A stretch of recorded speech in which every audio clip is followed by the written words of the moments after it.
The smell of ozone was the first thing that didn't belong. It was the sharp, metallic tang of a looming thunderstorm, yet the sky above the Blackwood Valley was a flat, bruised purple, heavy with the weight of a coming blizzard.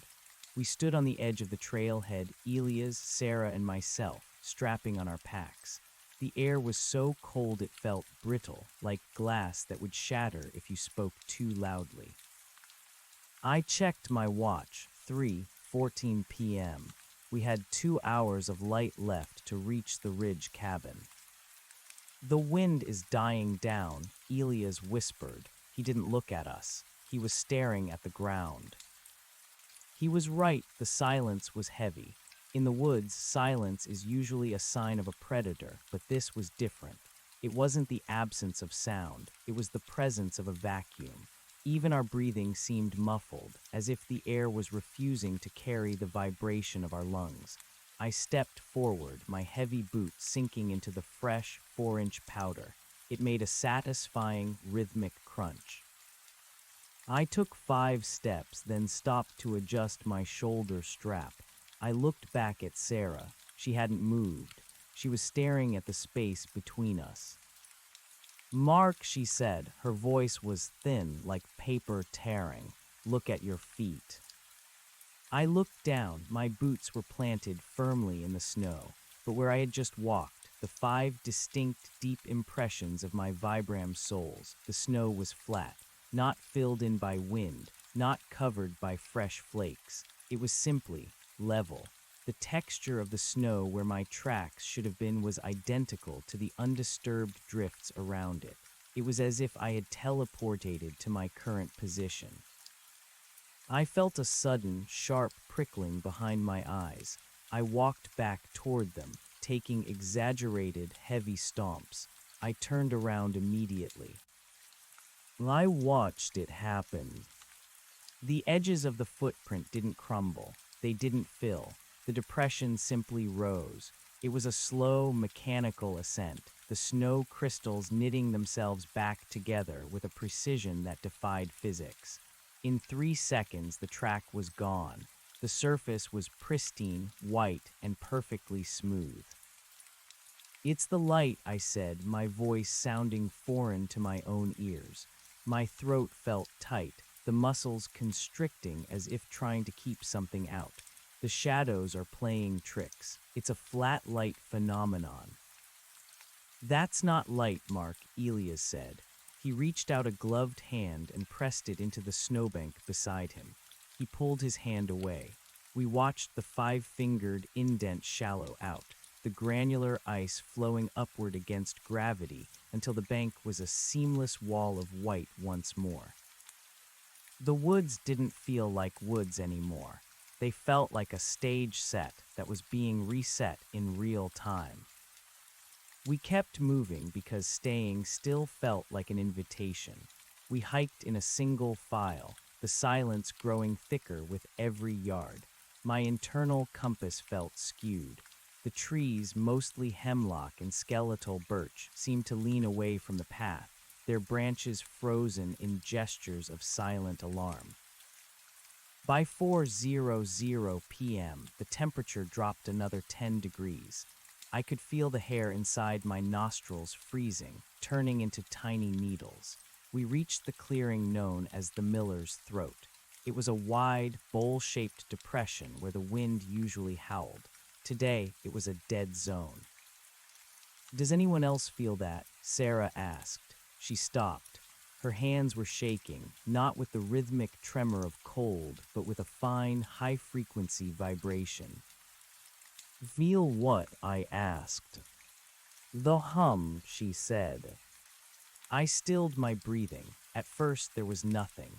Then I felt it in my teeth, a low-frequency vibration, so deep it was more of a pressure than a sound. It felt like standing near a massive, idling engine buried a mile underground. "Look at the trees," Elias whispered. 100 yards away, at the far edge of the clearing, a row of pines was vibrating. They weren't swaying in the wind. They were shuddering, their needles shedding in a synchronized gray mist. And then the tracks. A set of footprints was coming toward us from the tree line. They weren't ours. They were large, splayed, and deep, but they weren't being made by anything we could see. Grunge. A footprint appeared in the virgin snow 60 feet away. Grunge. Another one 5 feet closer. There was no body, no displacement of air, just the sudden, violent compression of the snow, followed immediately by that terrifying, seamless erasure. Whatever was walking toward us was being deleted by the world the moment it touched it. Back up, I said, my heart hammering against my ribs like a trapped bird. Back up slowly. We retreated, but as we turned to look at the path behind us, the realization hit like a physical blow to the stomach. Our own tracks were gone. The trail we had just spent an hour carving through the snow was a blank, white sheet. We were standing in the middle of an ocean of white with no history of how we had arrived. The humming grew louder, migrating from my teeth to my marrow. The map Elias fumbled with his jacket zipper. His fingers were stiff, blue-tinged. He pulled out the topographical chart. We crowded around it, desperate for the clinical certainty of lines and numbers. The paper was blank. The ink didn't look faded. It looked like it had never been there. The grid lines, the elevation markers, the name of the forest, all of it had been smoothed over, leaving nothing but a square of sterile white parchment. "We need to run," Sarah said. No, I gripped her arm. My skin felt clammy despite the frost. If we run, we lose our orientation. We stay together. We follow the incline. Up goes to the ridge. Up goes to the cabin. We turned to face the slope, but the slope wasn't there. The clearing had shifted, or perhaps our perception had.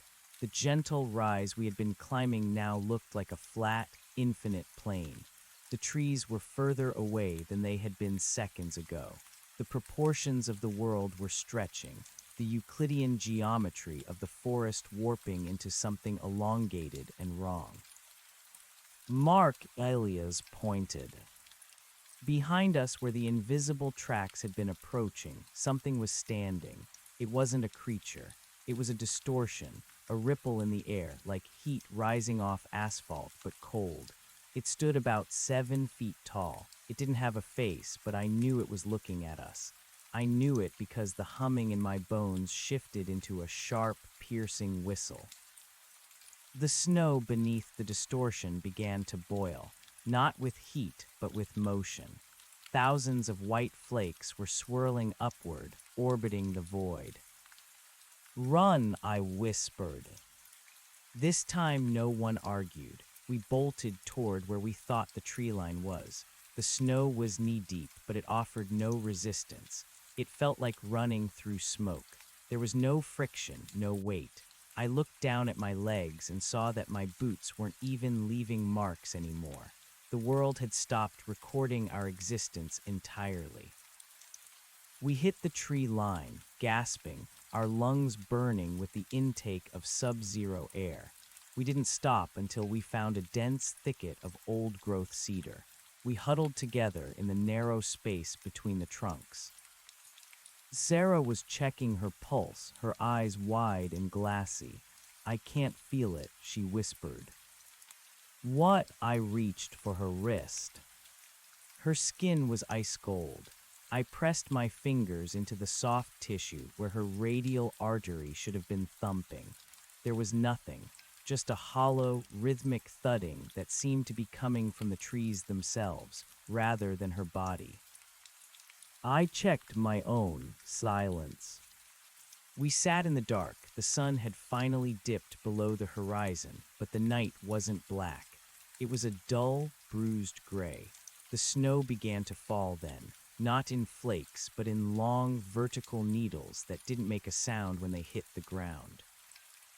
"We have to stay awake," Elias said. His voice was becoming monotonous, losing its inflection. If we sleep, the snow will cover us, and if the snow covers us. He didn't finish the sentence. He didn't have to. We all looked at the ground. The snow was already creeping over Sarah's boots. It wasn't piling up, it was merging. The fabric of her Gore-Tex gaiters was becoming white, the texture changing from nylon to granular ice. "Sarah, move your feet," I commanded. She tried. She pulled her leg back, and the sound it made was the sound of a branch snapping. A small shard of white material, what used to be the toe of her boot, stayed behind, embedded in the snow. She didn't scream. She just stared at it with a clinical, detached interest. "It doesn't hurt," she said. I grabbed a flashlight from my pack and clicked it on. The beam was weak, the light struggling to penetrate the gray gloom. I shone it toward the clearing we had just fled. The distortion was gone, but the tracks were back. Thousands of them. They weren't animal tracks. They were human. Boots, bare feet, small children's shoes, all circling the thicket where we sat. They were appearing and disappearing in a frantic, strobe-light rhythm.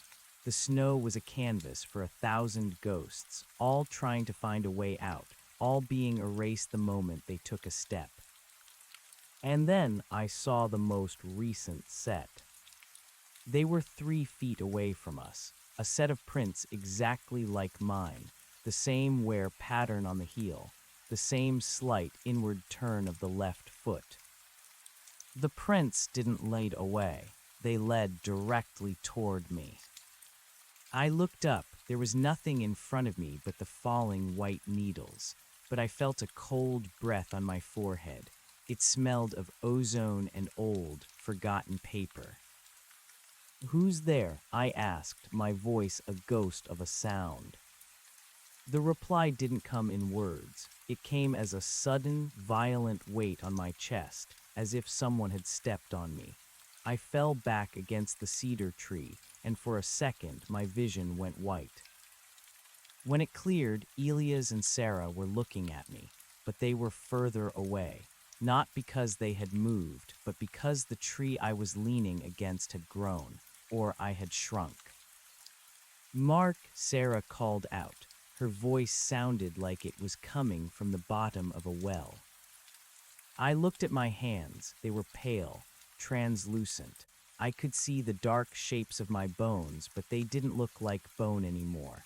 They looked like gray stones sitting at the bottom of a clear stream. "Don't let the snow settle," I tried to say, but my mouth was full of the taste of copper. I looked down at the ground. My tracks were already gone. The space where I had been sitting was perfectly smooth, a blank page waiting for a story that would never be written. The humming grew into a roar. The trees began to vibrate so hard their bark began to peel off in long, white strips. I realized then that the Blackwood Valley wasn't a place. It was a process, a great, grinding machine designed to return everything to a state of zero. "We have to go," Elias said, but his face was becoming difficult to track. His features were softening, blurring like a photograph left in the rain. We stood up, or at least I think we did. The sensation of having a body was fading, replaced by a light, airy feeling of being nothing more than a thought. We began to walk again, but we weren't looking for the cabin anymore. We were looking for anything that had a color other than white, a rusted fence post, a discarded soda can, a drop of blood. We found the fence first. It was a jagged line of barbed wire, half buried in a drift. It was the most beautiful thing I had ever seen. It was brown, it was rusted, it was real. I reached out to touch it, desperate for the sting of the barb, for the proof of my own skin. As my finger neared the wire, the rust began to flake off, not falling to the ground, but dissolving into white powder. The wire itself straightened, the barbs smoothing out, the iron turning into a pale, crystalline substance. The valley was catching up. "No," I whispered.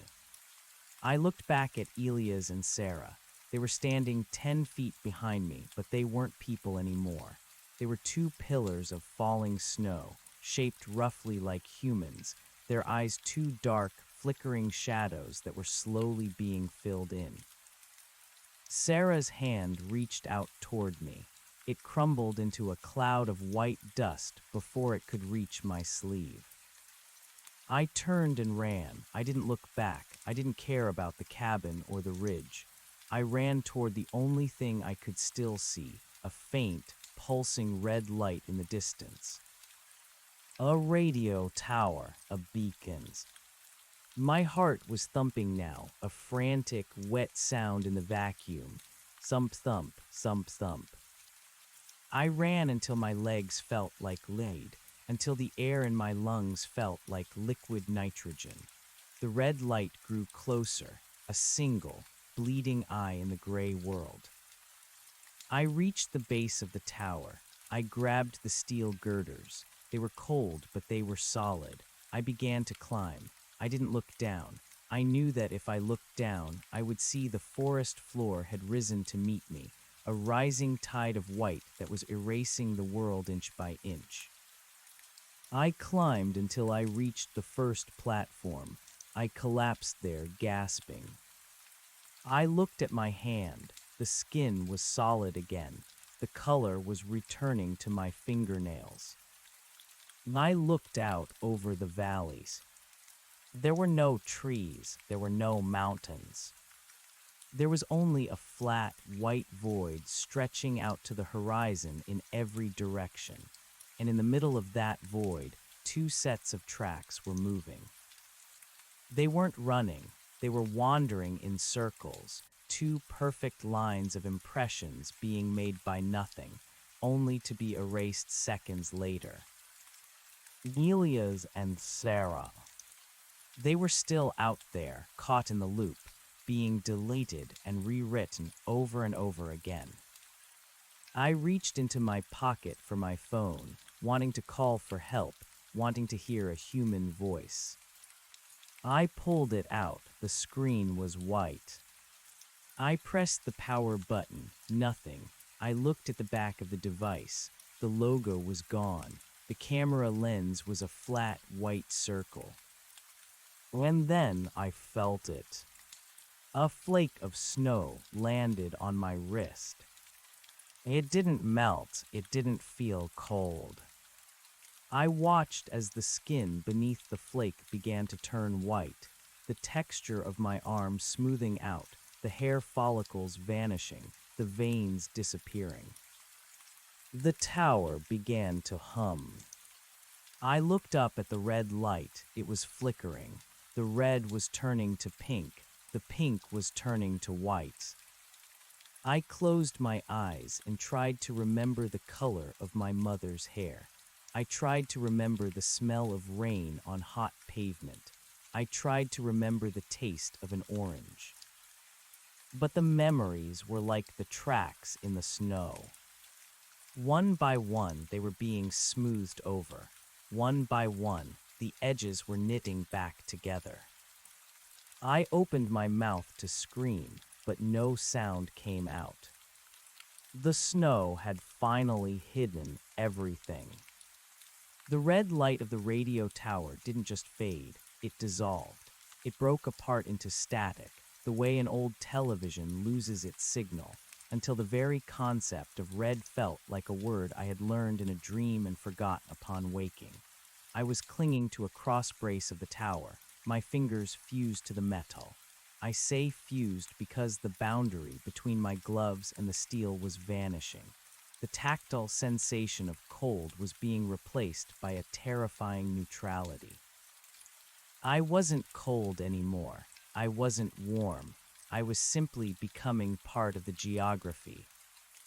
I forced myself to look away from my arm, away from the encroaching whiteness of my own skin. I looked down into the abyss of the Blackwood Valley. The two sets of tracks, Elia's and Sarah, were still there, but they were slowing. The frantic, circular pacing was rhythmic now, like the swinging of a pendulum. They weren't trying to escape anymore. They were settling into the architecture of the void. Elia's, I screamed. The word didn't leave my throat as sound. It manifested as a physical weight, a heavy, gray puff of vapor that fell instantly to the platform and turned into a pile of salt. The tower shuddered. It wasn't the wind. There was no wind. It was the hum again, but it had changed pitch. It was no longer a low-frequency vibration. It was a shriek that existed only in the center of my skull. It felt like a needle being driven through my temples. I squeezed my eyes shut, but the whiteness was there too, behind my eyelids. It was a bright, sterile glare that tasted like ozone and copper. When I opened my eyes, the tower was shorter. It wasn't that I had climbed down. The ground was rising. The white floor of the valley was ascending at a steady, silent crawl, swallowing the girders of the radio tower. The steel didn't bend or break under the pressure. It simply ceased to be. Where the white tide touched the metal became white tide. It was a conversion, a total, systematic overwrite of matter. I scrambled upward, my movements clumsy and sluggish. My legs felt like they were made of wet clay. I reached the very top of the tower, the small maintenance platform surrounding the beacon. The light was gone now, replaced by a frosted glass bulb that emitted a dull, milky glow. I looked out at the horizon, hoping to see the lights of a town, the silhouette of a mountain range. Anything that suggested the world still existed beyond this bowl of erasure. There was nothing. The horizon was a seamless curve, a perfect sphere of white that felt miles wide and inches close at the same time. Then I saw the movement. It wasn't Elia's or Sarah. It was something else. At the edge of the void, where the sky should have been, a tear appeared. It wasn't a hole in the clouds. It was a rip in the fabric of the perspective. Behind the white, there was something black, not the black of night, but a hollow, starving blackness, the color of a throat. Something was reaching through the rip. It looked like a hand, but the proportions were wrong. The fingers were too long, with too many joints, and they moved with a fluid, sickening grace. It began to pull on the white. With every tug, the valley distorted further. The flat plane of the snow buckled and folded like paper. I watched as the two sets of tracks, the last remnants of my friends, were caught in one of these folds. The snow didn't just cover them, it pinched them out of existence. I saw a flash of something dark, a scrap of Sarah's blue jacket, perhaps, before it was crushed into the white. I was the last thing left that wasn't white, me and the shrinking tip of this tower. The hand reached further, its spindly fingers brushing against the sky. Wherever it touched, the bruised purple of the heavens turned to that same sterile, featureless gray. It was cleaning the slate. It was a cosmic eraser, and I was the last smudge on the page. The tower groaned. The white tide reached the platform.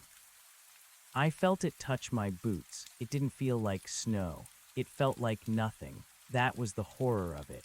It wasn't a sensation. It was the absence of sensation. My feet simply stopped existing. I could see them, or what was left of them, two white stumps merging with the floor, but I couldn't feel the weight of my body. I was becoming a ghost in a world of ghosts. "Stop," I whispered. This time, no vapor fell. My voice was a thin, whistling wind. The hand in the sky paused. The distortion I had seen earlier in the clearing, the ripple in the air, reappeared on the platform with me. It didn't have a face, but it had a presence. It was a cold, pressurized weight that pushed against my chest, forcing the last of the air out of my lungs. "Record," a voice said. It didn't come through my ears. It resonated in my bones, vibrating the marrow. "Record what remains," it commanded.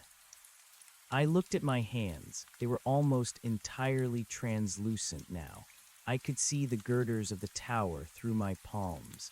I reached into my pocket, my fingers passing through the fabric of my pants as if it were smoke.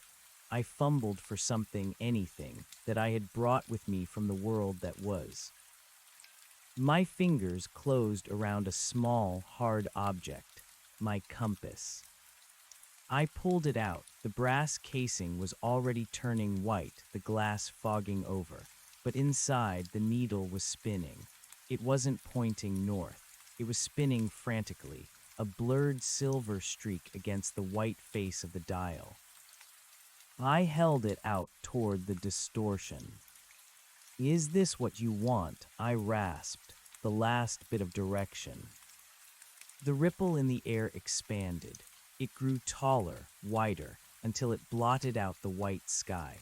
The humming reached a crescendo, a roar that felt like a jet engine igniting inside my brain. The world began to spin in time with the compass needle. The white floor, the radio tower, the hand in the sky, it all blurred into a single, blinding point of light. And then the sound stopped. The silence that followed was different. It wasn't the vacuum of the valley. It was the silence of a room, a very large, very empty room. I opened my eyes. I was no longer on the tower. I wasn't in the snow. I was standing in a hallway. The walls were white, the floor was white, the ceiling was white, but it wasn't the snow white of the Blackwood Valley. It was the white of a hospital or a gallery. There was a fluorescent hum overhead, a steady, comforting buzz that felt like a heartbeat. I looked down at my hands. They were solid. I could see the dirt under my fingernails, the small scar on my thumb from a kitchen knife, the wedding ring I had forgotten I was wearing. I was breathing. My lungs felt full and heavy. I turned around. Behind me there was a door. It was a heavy steel door with a small, reinforced glass window. I looked through it. On the other side of the glass was the Blackwood Valley. It was contained. I was looking at a miniature version of the forest, preserved inside a massive, pressurized chamber. I could see the trees, the clearing of the miller's throat, and the radio tower. It was all there, frozen in a perpetual, bruised purple twilight. And I saw the tracks. 3 sets of footprints led from the trailhead toward the center of the chamber. 2 of them stopped abruptly near a cluster of trees. The third set, my set, led all the way to the base of a small, model radio tower. A man in a white lab coat stepped into my field of vision. He was holding a clipboard. He didn't look at me. He walked over to the side of the chamber and adjusted a dial. "Subject 402 has reached the terminal point," he said. His voice was flat, clinical. The erasure was 98% successful. We have a slight residue of memory in the temporal lobe, but the physical conversion is complete. I tried to move, but my feet were heavy. I looked down. I wasn't wearing my hiking boots anymore. I was barefoot, and my feet weren't feet. They were blocks of white, crystalline material, perfectly smooth, perfectly featureless. "Wait," I tried to say, but my jaw felt stiff, like it was made of plaster. The man looked up from his clipboard. He looked through the glass, straight at me. His eyes were the same bruised purple as the sky in the valley. "You did well, Mark," he said. "You carried the signal further than the others." He reached out and pressed a button on the wall. The lights in the hallway began to dim. The white walls began to soften. I felt a familiar prickling behind my eyes. I looked back through the glass at the model valley. The snow was falling again, long, vertical needles that made no sound. I watched as a new set of tracks appeared at the edge of the trailhead. Three small, deep impressions in the fresh powder. Grunge. I felt a sudden, sharp smell of ozone. The wind is dying down, a voice whispered in my ear. It sounded like Elia's. I looked at my hands. The skin was turning white again. The wedding ring was dissolving into a fine metallic dust. I wasn't in a hallway. I was back on the trail. I checked my watch, 3:14 p.m. Mark, Sarah said, her voice thin like paper tearing. Look at your feet. I looked down. My boots were planted firmly in the snow, but where I had just walked, the 5 distinct, deep impressions of my Vibram soles, the snow was flat. I felt the humming in my teeth. The loop was closing. The world was being reset, and this time I knew that the cabin didn't exist. I knew that the radio tower was a trap. I knew that the man in the white coat was waiting for me to finish the script. I looked at Elias. He was staring at the ground, his face already beginning to blur. Elias, I said, my voice sounding foreign to my own ears. Don't follow the path. He didn't look up. The wind is dying down, he repeated. I grabbed his shoulder. His jacket felt like ice. It felt like it was already part of the snow. We have to go back, I said. We have to go back to the car. We have to leave the valley. The car is gone, Mark, Sarah said. I spun around. The trailhead was gone. The road was gone. Behind us, there was only a wall of white, a vertical cliff of snow that reached up into the bruised purple sky. There was no way out. There was only the way forward. Grunge. A footprint appeared in the snow 5 feet ahead of me. Grunge. Another one closer. The distortion was waiting. It had been waiting for me to return. It needed me to record the end again.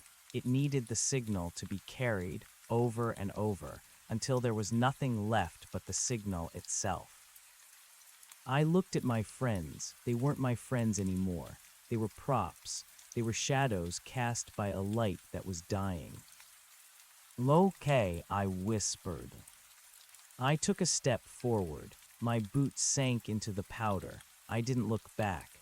I knew that the track would be gone before I could even blink. We walked into the silence. We walked into the vacuum. The humming grew louder. By 4:00 p.m., the temperature dropped another 10 degrees. We reached the clearing known as the Miller's Throat. "Does anyone else feel that?" Sarah asked. I didn't answer. I just looked at the trees. The pines were vibrating. The needles were falling in a synchronized gray mist. And then I saw it. A small brass object lying in the snow. I knelt down and picked it up. It was a compass. The casing was rusted. The glass was shattered. I opened it. Inside, written in a cramped, frantic hand on the white face of the dial, were 3 words. "Stop the recording." I looked up. The distortion was standing 10 feet away. It was taller this time, more defined. I could see the faint outline of a face that looked exactly like mine. The me in the ripple reached out a hand. I looked at the compass in my palm. I looked at the me made of static and cold. I didn't run. I didn't scream. I took the compass and I threw it. I didn't throw it at the distortion. I threw it at the sky. I watched it arc through the air, a small dark speck against the purple. It hit the sky with a sound like glass shattering. A crack appeared, a thin black line that zigzagged across the heavens. The humming stopped. The distortion froze. The snow stopped falling. For a second, the world was perfectly still. And then the light came through the crack. It wasn't white light. It wasn't the dull, milky glow of the beacon. It was orange. It was the color of a sunset. It was the color of an orange. It was the color of fire. The heat hit me like a physical blow. I smelled wood smoke. I smelled pine needles. I smelled the breath of someone who was alive. The white world began to melt. It didn't erase, it didn't merge, it turned to water. The trees began to drip. The snow beneath my feet turned to slush, then to mud. The radio tower in the distance wobbled and fell, splashing into a rising lake of gray water. Elias and Sarah fell to their knees. They were gasping, their skin turning from white to a raw, vibrant red. Mark Elias choked out. I couldn't answer. I was looking at the sky. The crack was widening. The blackness behind it was falling away, revealing a ceiling. A high concrete ceiling with industrial lights and a network of pipes. A face looked down through the hole. It was a woman's face. She was wearing a headset. Her eyes were wide with shock. Containment breach, she screamed. The subject has broken the horizon. Shut it down. Shut it all down. The orange light was replaced by a harsh red strobe.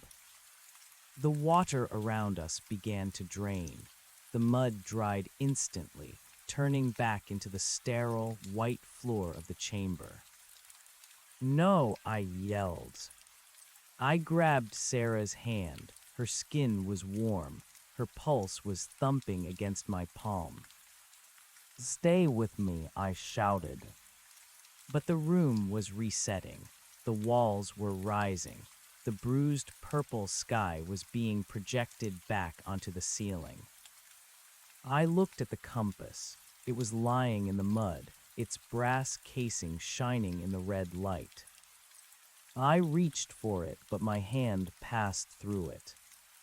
The erasure was starting again. I looked up at the woman through the hole in the sky. She was looking at me, her hand hovering over a keyboard. Please, I whispered. She paused. She looked at the screen next to her, then back at me. I'm sorry, 402, she said. She pressed a key. The world went white. I stood on the edge of the trailhead, Elias, Sarah, and myself, strapping on our packs. The air was so cold it felt brittle, like glass that would shatter if you spoke too loudly. I checked my watch, 3:14 p.m. I felt a sudden, sharp prickling behind my eyes. I reached into my pocket. My fingers closed around a small, hard object. I pulled it out. It was a shard of brass. I looked at it, and for a second, I remembered the color of an orange. Mark, Sarah said. Her voice was thin like paper tearing. Look at your feet. I looked down. The tracks were gone. But in the snow, written in a cramped, frantic hand, were 3 words. Keep the shard. I looked at the distortion waiting in the trees. I didn't follow the paths. I turned and walked straight into the white wall where the road used to be. And for the first time, the snow didn't hide my tracks. It bled. The blood wasn't red. It was a deep, impossible violet, the color of a bruise that had been left to fester in the dark. It seeped out from the point where my boot struck the vertical wall of the sky, a jagged leak that smelled of ozone and old, stagnant water. Beside me, Elias and Sarah froze. Their bodies stayed oriented toward the phantom trail, their eyes fixed on the empty space where the radio tower should have been, but their shadows, long, flickering things that didn't match their movements, stretched toward me, clawing at the white barrier. "Mark, what are you doing?" Sarah's voice was a flat, synthesized trill. "The cabin is 3 miles out. We have to move before the light fails." "The light has already failed, Sarah," I said. My voice felt like it was being squeezed through a narrow pipe. I pressed my palm against the white cliff. It didn't feel like snow or stone. It felt like a warm television screen, static humming against my skin, vibrating the bones of my wrist. I still held the shard of brass in my left hand. It was the only thing in this world that felt heavy. Everything else, the trees, the snow, my friends, felt like they were made of light and breath, easily scattered. I drove the brass shard into the white wall. The scream that followed didn't come from a throat. It came from the environment. The trees shuddered, their needles turning into gray ash that swirled upward in a reverse snowfall. The bruised purple sky flickered, revealing for a fraction of a second the grid of a massive, geodesic dome, a skeleton of steel and fiber optics hidden behind the projection of a dying afternoon. "Subject 402 is deviating," a voice boomed. It wasn't the woman with the headset this time. It was deeper, a subterranean rumble that made my teeth ache. "Increase the sensory load. Deploy the anchors." Suddenly, the weight of the world multiplied. My knees buckled as the gravity shifted, pulling me toward the white wall as if it had become the floor. The snow beneath me began to liquefy, turning into a viscous, milky sludge that rose to my waist. I saw Elias and Sarah sinking, too, but they didn't struggle. They simply stared at me with wide, vacant eyes as the white swallowed them. Elias grabbed my hand. I lunged for him, but my arm passed through his shoulder. He wasn't solid anymore. He was a collection of pixels, a ghost of a memory being deleted in real time. He offered a small, terrifying smile. "The wind is dying down, Mark," he whispered. Then his face dissolved into a cloud of white moths that flew directly into my mouth and eyes, blinding me. I choked, coughing up the taste of dry paper and copper. I didn't stop moving. I used the brass shard like a mountain climber's axe, hacking at the wall of the world. Each strike brought a fresh spray of that violet blood, and each wound in the sky revealed more of the outside. I saw flashes of a laboratory, of men in hazmat suits standing on catwalks, of a flickering monitor showing a top-down view of the Blackwood Valley, a tiny, circular petri dish of white light. "He's using the residue," a voice hissed through the static. "The compass shard wasn't fully converted. It's a physical anchor. He's dragging the real world into the simulation." "Then cut the feed," another voice commanded. The world went black, not the black of a forest at night, but the absolute black of a dead screen. The cold was gone. The wind was gone. There was only the sensation of my own heartbeat, a frantic, wet thumping in the dark. I was floating, or perhaps I was falling. Without the white to define the space, I was nothing.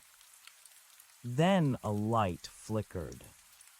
It was a small green dot hovering a few feet away. It looked like the power light on a monitor. I reached out, my fingers trembling. As I moved, I realized I wasn't wearing my hiking jacket. I was wearing a thin, paper-like gown. There were wires taped to my chest, trailing off into the darkness. "Mark." The voice was soft, hesitant. It wasn't Sarah or Elia's. It was a voice from a life I hadn't thought about in years. My mother. No, it was the woman from the headset. Mark, can you hear me? You have to stop fighting the conversion. If you break the seal from the inside, the pressure differential will. It will erase you, not just the memory of you, the matter. Where am I? I tried to speak, but my throat was filled with a thick, gelatinous foam. I reached up and pulled a plastic tube from my windpipe, the sensation so raw and agonizing that I knew, for the first time, I was actually awake. You're in the Blackwood facility, she said. The green light grew brighter, illuminating a small section of a room. I was lying in a tank of clear, heavy fluid. My skin was pale, translucent, mapped with a network of glowing purple veins. You volunteered, Mark, after the accident, after Elia's and Sarah, after you lost them in the real valley. You couldn't live with the tracks ending in the middle of the clearing. You wanted to find where they went. The memory hit me like a physical blow. The real Blackwood Valley, the search party, the three of us hiking, a sudden whiteout, and then nothing. Just two sets of tracks stopping dead in the snow as if they had walked into the air. I had been the only one left. I had spent years obsessed with the void they had stepped into until I had found the people who built the void. We're trying to recover them, the woman said, her face appearing in the glass of the tank. She looked tired, her eyes rimmed with red. The erasure isn't death, Mark. It's a transition. We're mapping the space between dimensions, using your consciousness as a probe. But you keep looping. You keep trying to save them, and it resets the data. I looked at the brass shard still clutched in my hand. It wasn't a shard. It was a piece of the tank's pressure valve I must have ripped away in a previous, forgotten life.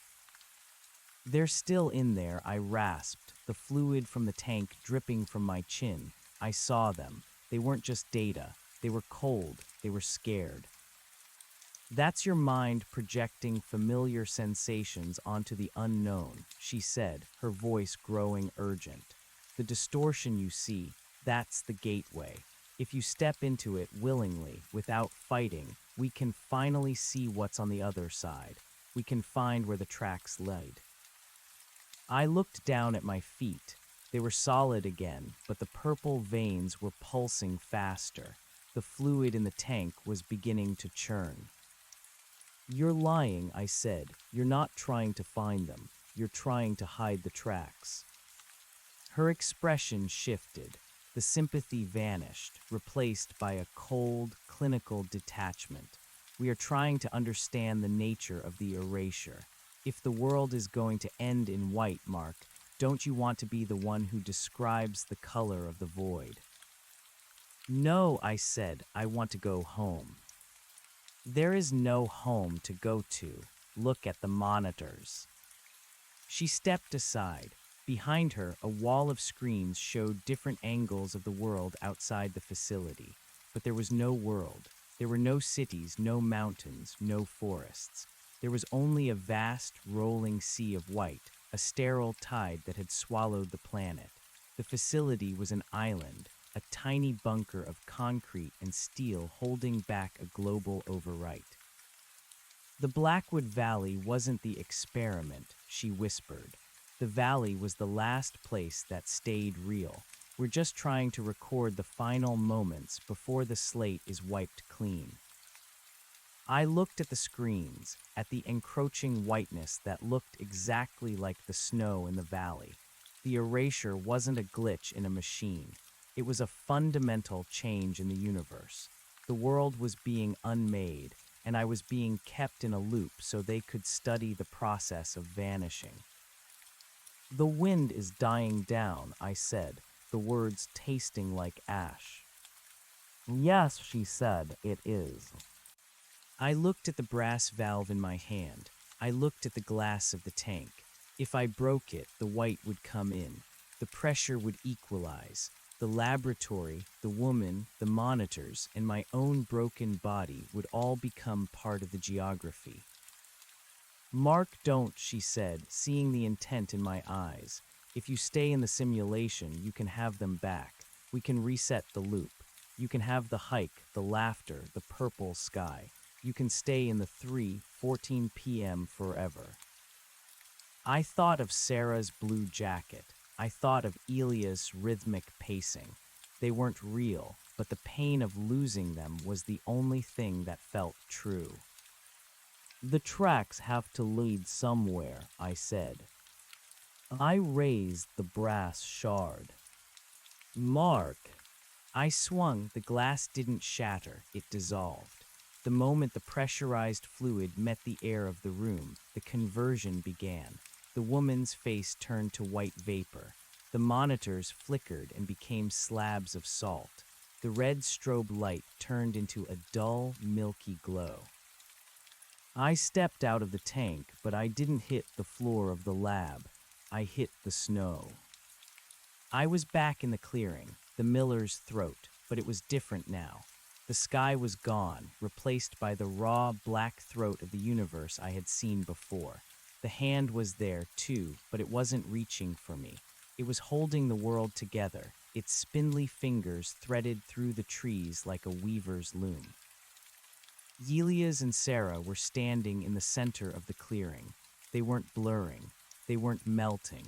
They were standing at the edge of a great black hole in the snow, a hole that looked like a footprint left by a giant. You broke it, Elias said. His voice was no longer a whistle, it was a roar. I found the end, I said. This isn't the end, Sarah said, pointing into the black hole. This is the trailhead. I walked toward them, my feet heavy, my breath coming in ragged gasps. I looked down into the abyss. It wasn't empty. I could see lights down there, not the lights of a city, but the lights of a billion souls, flickering like campfire embers in a vast, dark forest. The snow didn't hide the tracks, I whispered. It was the only thing that showed us where to go. I looked back one last time. Behind me, the radio tower, the laboratory, and the woman with the headset were all being crushed into a single white point of light. The simulation was over. The record was complete. I took Sarah's hand. It was cold, but it was there. I took Elia's hand. On 3, Elias asked. On 3, I said. We didn't wait for the count. We stepped into the black. The sensation of falling was replaced by a sudden, jarring stillness. I opened my eyes and felt something I hadn't felt in a very long time. I felt the sun. It was hot, a fierce, golden weight on my skin. I was lying on a bed of dry pine needles. The air was thick with the scent of resin and baking earth. I could hear the sound of a river nearby, the water rushing over stones with a chaotic, beautiful noise. I sat up, squinting against the glare. Elias and Sarah were sitting a few feet away, staring at a real road made of cracked asphalt and lined with yellow wildflowers. At the end of the road, a rusted blue car was parked, its hatchback open. Is this it? Sarah asked, her voice trembling. Is this the real world? I looked at my hands. They were brown from the sun, the purple veins gone. I reached into my pocket and pulled out the compass. It was whole. The glass wasn't shattered. The needle was steady, pointing north.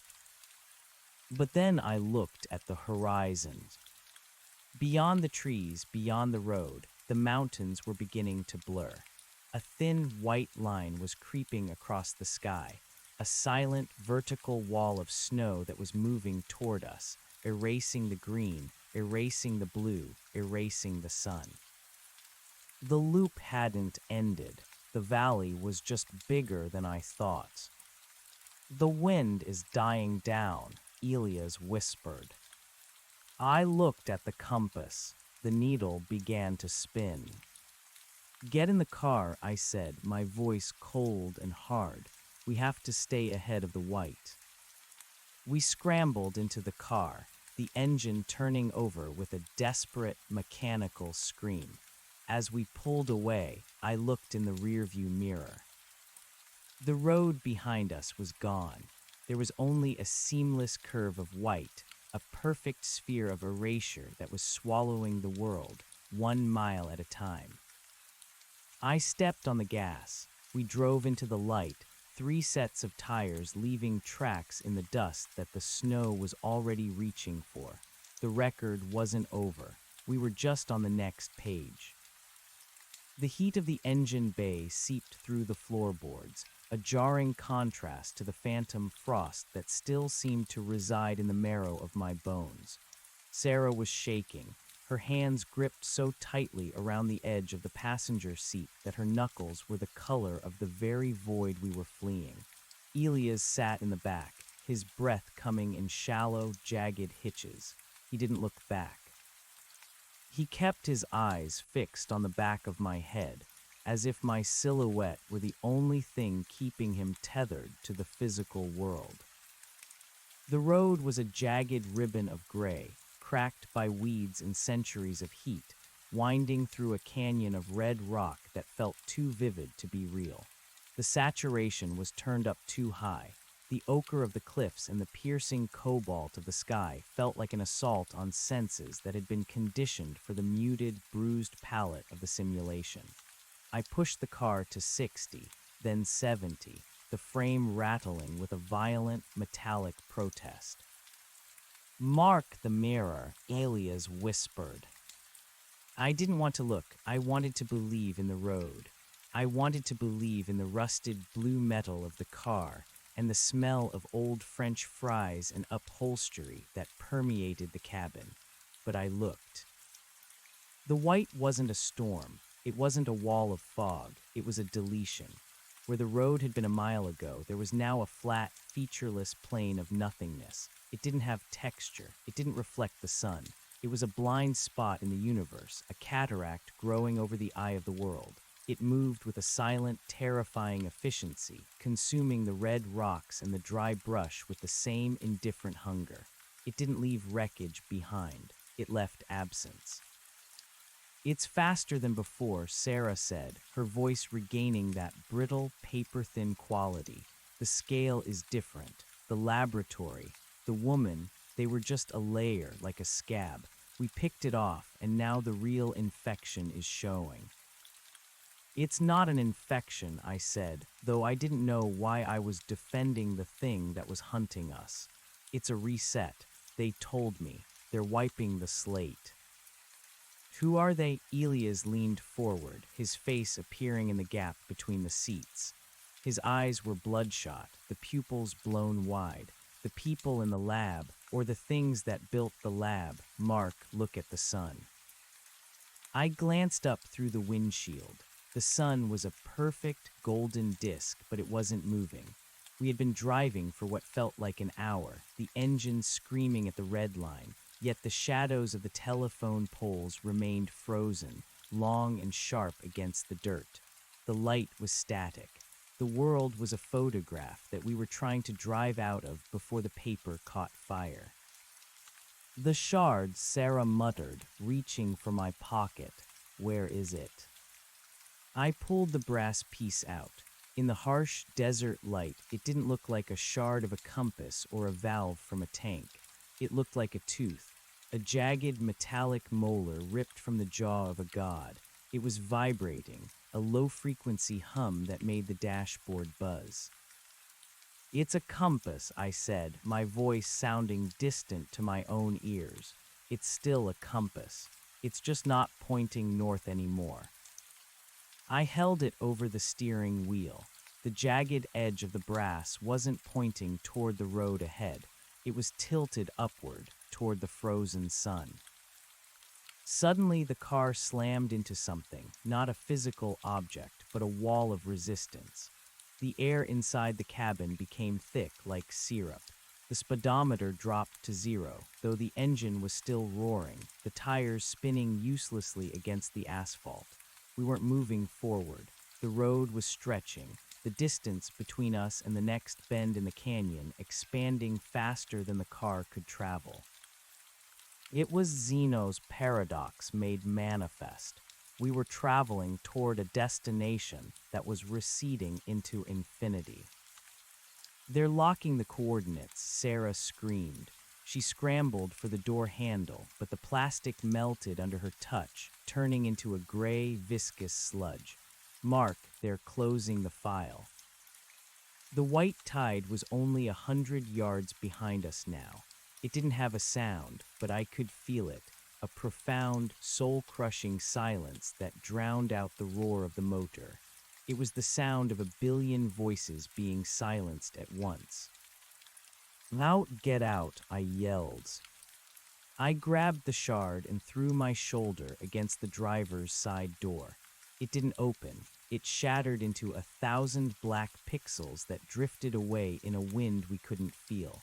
We tumbled out onto the road, the heat of the asphalt searing my palms. But as soon as my boots hit the ground, the desert vanished. One step and we were back in the snow. The transition was so violent I retched. The heat was gone, replaced by a cold so absolute it felt like being dipped in liquid nitrogen. We were standing in the clearing again, the miller's throat, but the geometry had gone wrong. The trees were growing downward from a sky of white marble. The radio tower was there, but it was made of frozen blood, its latticework dripping crimson icicles into a pool of mercury. Delia's and Sarah were beside me, but they were flickering. One moment they were wearing their hiking gear, the next they were in the paper gowns of the laboratory, their bodies mapped with those glowing purple veins. "The loop is collapsing," a voice said. It wasn't the woman, it wasn't the deep rumble. It was my own voice, coming from everywhere and nowhere. I looked up. A figure was standing on top of the blood-red radio tower. It was me, or a version of me. He was wearing a suit of mirrors that reflected the flickering, dying world around us. He held a clipboard made of bone. "Subject 402, the mirror mark said, his voice echoing in the hollow of my skull. "You've reached the edge of the buffer. There is no more road. There is no more desert. There is only the inventory." "Where are the real Elias and Sarah?" I shouted, clutching the brass shard like a dagger. "The ones from the real valley, the ones who left the tracks." The mirror mark laughed, a sound like glass breaking in a vacuum. "They never left, Mark.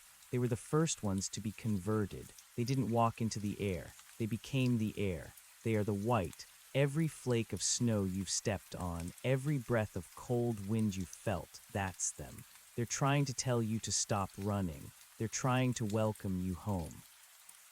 Sarah let out a choked sob, her form blurring into a cloud of white moths again, then snapping back into a terrified woman.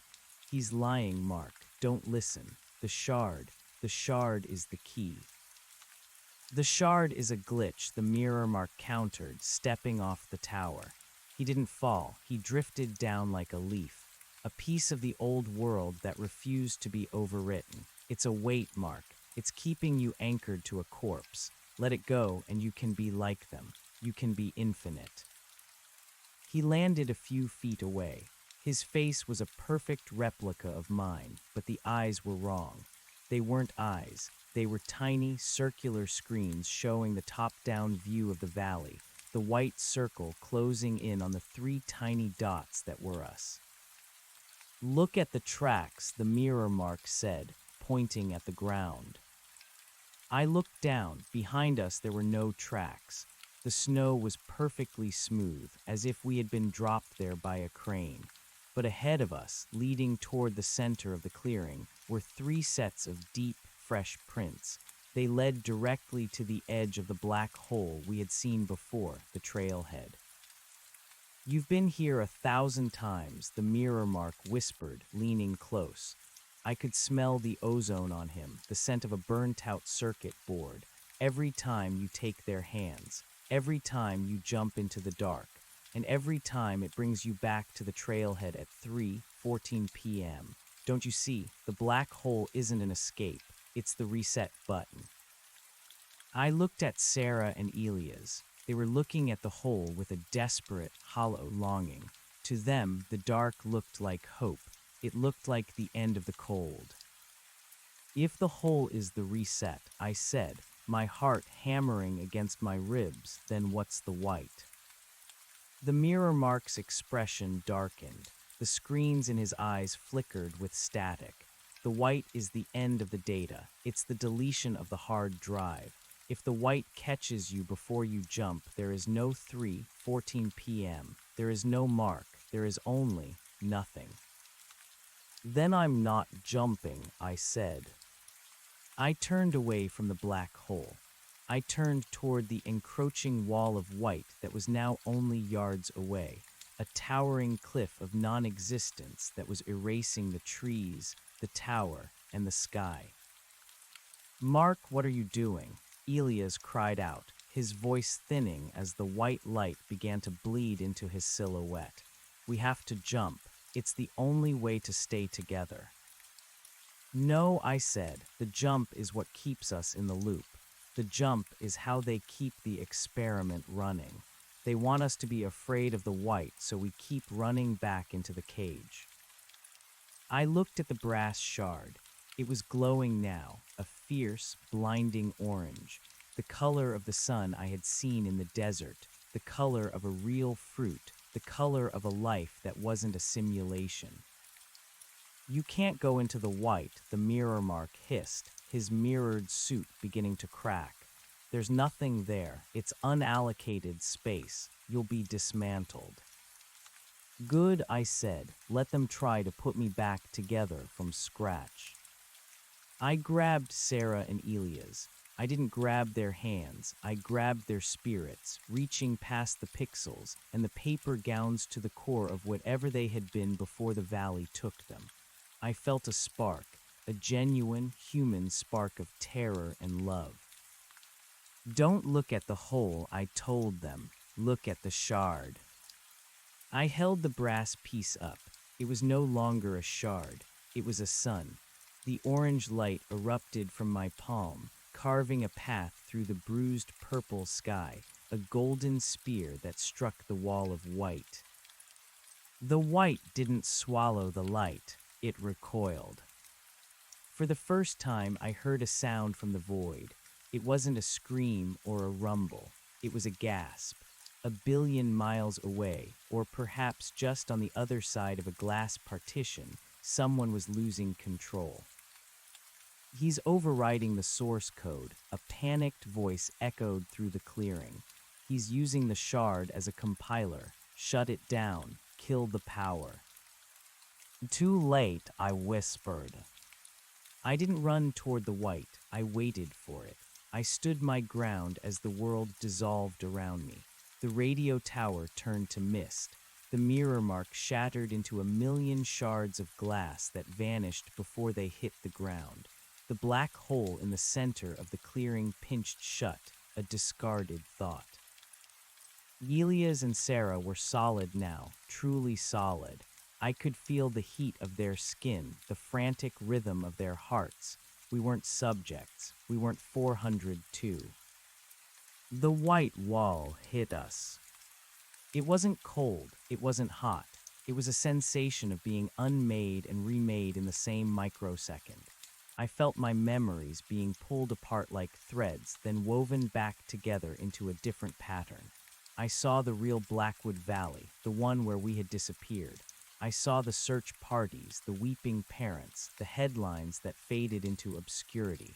I saw the facility, built over the spot where the laws of physics had first begun to fray. And then I saw the tracks. They weren't in the snow, they were in the stars. A long, winding trail of light that led out of the white, out of the simulation, out of the dying universe itself. We weren't being erased, we were being exported. The light became unbearable. I felt a sudden, sharp pressure in my ears, like a plane descending too fast. my lungs filled with air, real, dusty, oxygen-rich air. Lice hit the ground hard. It wasn't snow, it was dirt, dry, gray dirt. I coughed, my throat burning. I opened my eyes and saw a sky that wasn't purple or white or blue. It was a deep velvet black, filled with more stars than I had ever seen in my life. 3 moons hung in the sky, each a different shade of silver, casting long, overlapping shadows across a landscape of giant, crystalline ferns. Mark! I turned. Sarah was standing nearby, her blue jacket torn and dusty. Elias was sitting up, rubbing his head, looking at the 3 moons with a stunned, silent awe. We were alive. We were somewhere. I looked down at my hand. The brass shard was gone. In its place, my palm was scarred with a perfect golden circle, a permanent mark of the sun we had carried through the dark. I looked back at the space where we had arrived. There was no white wall. There was no laboratory. There was only a shimmering, vertical ripple in the air, a distortion that looked like a tear in a curtain. Through the tear, I could see a tiny, flickering image of a snowy clearing, a radio tower, and a woman in a headset looking at an empty chair. Then the ripple faded. The tear closed. We were on the other side of the tracks. Where are we? Elias asked, his voice echoing in the vast, alien silence. I looked at the crystalline forest, at the 3 moons, at the trail of glowing footprints that led away from us, deeper into this new, strange world. I don't know, I said, but look. I pointed to the ground.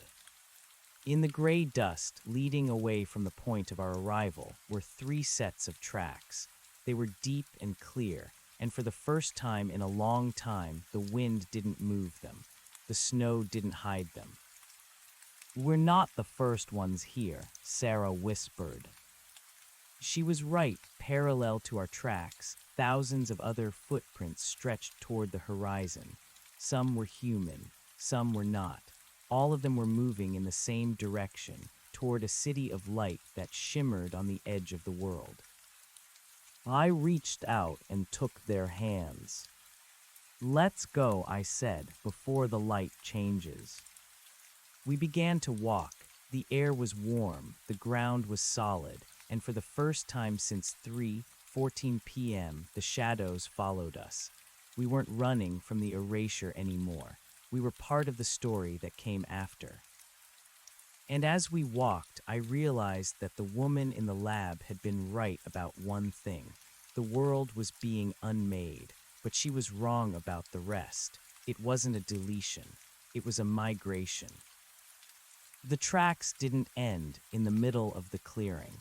They were just waiting for us to find the right world to put them in. The silence of the 3-moon world was not the suffocating, digital void of the simulation. It was a resonant, living quiet, the kind that exists in the deep woods at midnight when the wind finally dies down.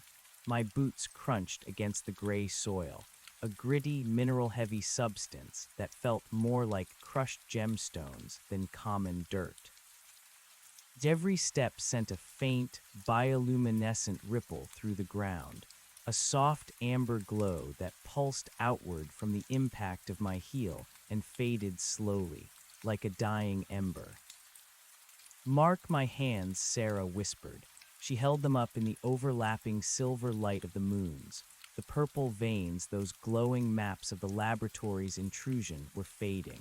They weren't disappearing into her skin. They were being drawn out of her, evaporating into the air like steam.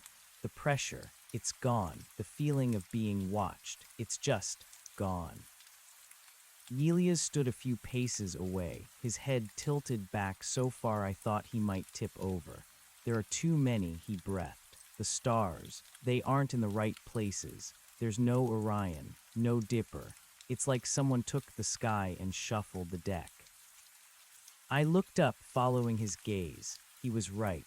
The celestial map was a chaotic masterpiece of nebulae and star clusters, swirling in shades of violet and emerald. It was beautiful, but it was a cold beauty that reminded me exactly how far we had fallen or risen from the Blackwood Valley. We were no longer in the drawer, we were on the tabletop. "We can't stay here by the rift," I said, my voice sounding gravelly and strange in the thin, sweet-smelling air. "If that mirror mark was right, if they're shutting down the file, we don't want to be standing near the exit when the door slams shut." I looked at the tracks again, thousands of them. Some were the familiar tread of hiking boots, some were the bare, desperate prints of human feet, and others were shapes that defied easy categorization. Long, sweeping drags in the dust, multi-toed indentations that looked like bird tracks the size of dinner plates, heavy, rectangular depressions that suggested something mechanical or perhaps just very, very large. All of them flowed in a singular, migratory river toward the shimmering horizon. We began to walk. The crystalline ferns, tall as oaks and translucent as frosted glass, chimed softly as we brushed past them. They didn't have leaves. They had fractals, intricate geometric structures that seemed to catch and refract the triple moonlight into a kaleidoscope of dancing shapes on the ground. "Do you think they're still in there?" Sarah asked after a mile of walking. She didn't specify who they were, but I knew. "The woman in the headset, the technicians." I shook my head. "I don't think they're even in the same dimension as the simulation they were running. They were looking at us through a screen. To them, we were just code and biofeedback. They probably have no idea we've actually crossed over." "But the mirror mark said I was subject 402, I continued, the thought chilling me more than the snow ever had. "That means there were 401 versions of me before this, or 401 people. How many of them made it to the white? How many of them just jumped into the hole and started the loop over again?" Elias kicked at a loose crystal. I remember the loop now, not all of it, but pieces. I remember the radio tower falling. I remember Sarah screaming in a language that wasn't English. I remember dying Mark. I remember the cold reaching my heart and everything turning into those little black squares. He shuddered, his shoulders hunching. The hole was a lie. It was a safety net for the architects. It kept the data from leaking out of the system. But the white was the system failing. "The shard saved us," Sarah said, touching the golden circle on my palm. It didn't hurt, but it felt warm, a constant, gentle radiator embedded in my flesh. It acted like a compass, but not for direction, for reality. It kept us heavy enough to push through the deletion instead of being wiped with it. As we progressed, the terrain began to change. The gray desert gave way to a series of terraced plateaus, each one illuminated by different colored flora. We saw groves of trees that looked like weeping willows made of liquid silver, their branches dripping glowing mercury into still, black ponds. In the distance, the city of light grew larger, revealing itself not as a single metropolis, but as a sprawling collection of spires and domes that seemed to be grown rather than built. They pulsed with a rhythmic golden light that matched the scar on my hand. Suddenly, Elias stopped. "Listen." I strained my ears. At first, there was nothing but the chime of the ferns. Then a low, rhythmic thrumming began to vibrate through the soles of my boots. It wasn't the mechanical roar of the lab or the silence of the white. It was music. Not a song exactly, but a massive, orchestral hum of a million voices singing in a harmony so complex it made my teeth ache. "They're singing," Sarah whispered, her eyes filling with tears. "The ones who went before us. They're calling us in." We climbed the final ridge of the plateau, and the view took my breath away. Below us lay a valley that dwarfed the Blackwood 100 times over. It was a cradle of life, teeming with forms I couldn't begin to name. I saw herds of creatures with 6 legs and translucent skin grazing on fields of sapphire grass. I saw shadows moving through the air, not birds, but shimmering ribbons of light that danced between the spires of the city. And there, at the base of the ridge, was a campfire. It wasn't a digital fire. It was real, crackling with orange flames and smelling of cedar and wood smoke. Sitting around it were 3 figures. They turned as we approached, their faces illuminated by the firelight. One was a man in an old-fashioned park ranger's uniform, his hat tilted back to reveal a face lined with decades of sun and wind. Beside him was a woman in a lab coat, similar to the ones we'd seen in the simulation, but hers was tattered and stained with real dirt. The third was a young girl, no more than 10, wearing a yellow raincoat that looked vividly, heartbreakingly ordinary. "You're late," the ranger said. His voice was warm, like a cup of coffee on a cold morning. He didn't sound like a program. He sounded like a neighbor. We stood at the edge of the firelight, hesitant, the dust of the alien world still coating our clothes. "Where are we?" I asked, the question feeling small in the face of the 3 moons. "The outbox," the woman in the lab coat said with a wry smile, "or the recycle bin, depending on how cynical you want to be. My name is Dr. Eris. I helped build the first iteration of the Blackwood Protocol. That was 40 years ago by my count, though time doesn't work the same way inside the box." Sarah stepped forward, her hands trembling. "You built it. You did this to us." Dr. Eris looked down at her hands. "I built a tool for observation. I wanted to understand how consciousness handles the breakdown of Euclidean space. I didn't realize that the people funding me wanted to build a cage. By the time I tried to stop it, they had already uploaded my personality into the system to use as a template for the administrative AI. I spent 20 years as a ghost in the machine before I found a glitch big enough to crawl through." She pointed to the white wall we had escaped. "The white isn't just a deletion, it's a leak. The system is old, Mark. It's bloated. It's been running so many loops, so many subjects, that the boundaries between the simulation and the raw energy of the universe have started to thin. You didn't just escape a lab, you escaped a dying star of data." The little girl in the yellow raincoat stood up and walked over to me. She looked at the golden circle on my palm. "It's pretty," she said. "I have one too." She pulled back her sleeve to reveal a similar mark on her forearm, though hers was shaped like a star. Mine came from a silver key. I found it in the basement of the house that kept changing color. "How many of us are there?" Elias asked, sitting down by the fire, his strength finally giving out. "Thousands," the ranger said.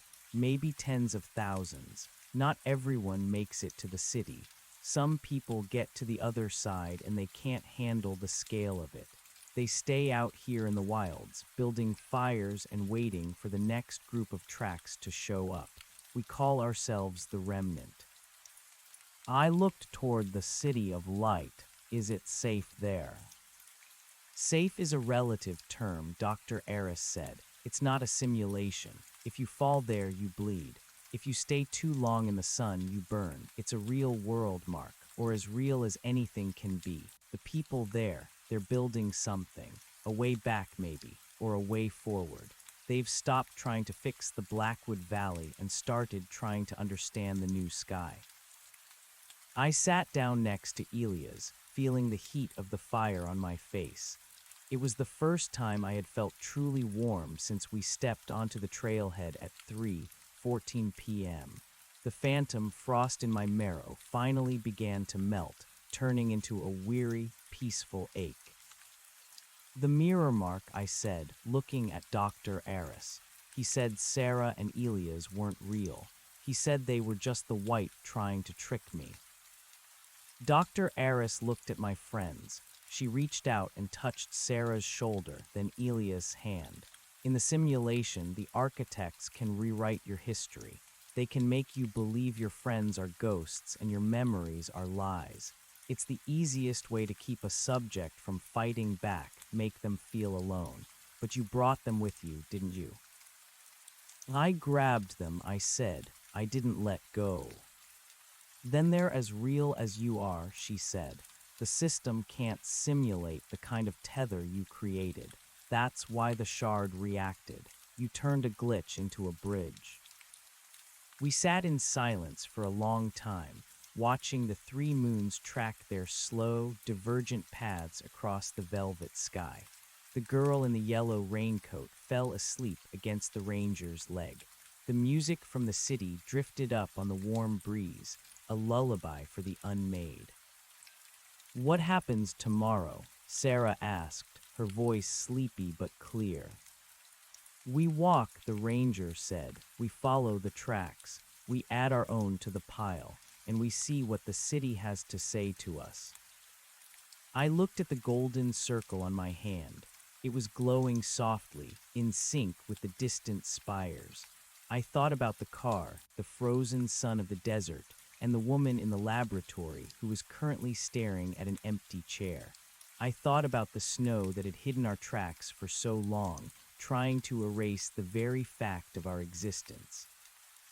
It had failed.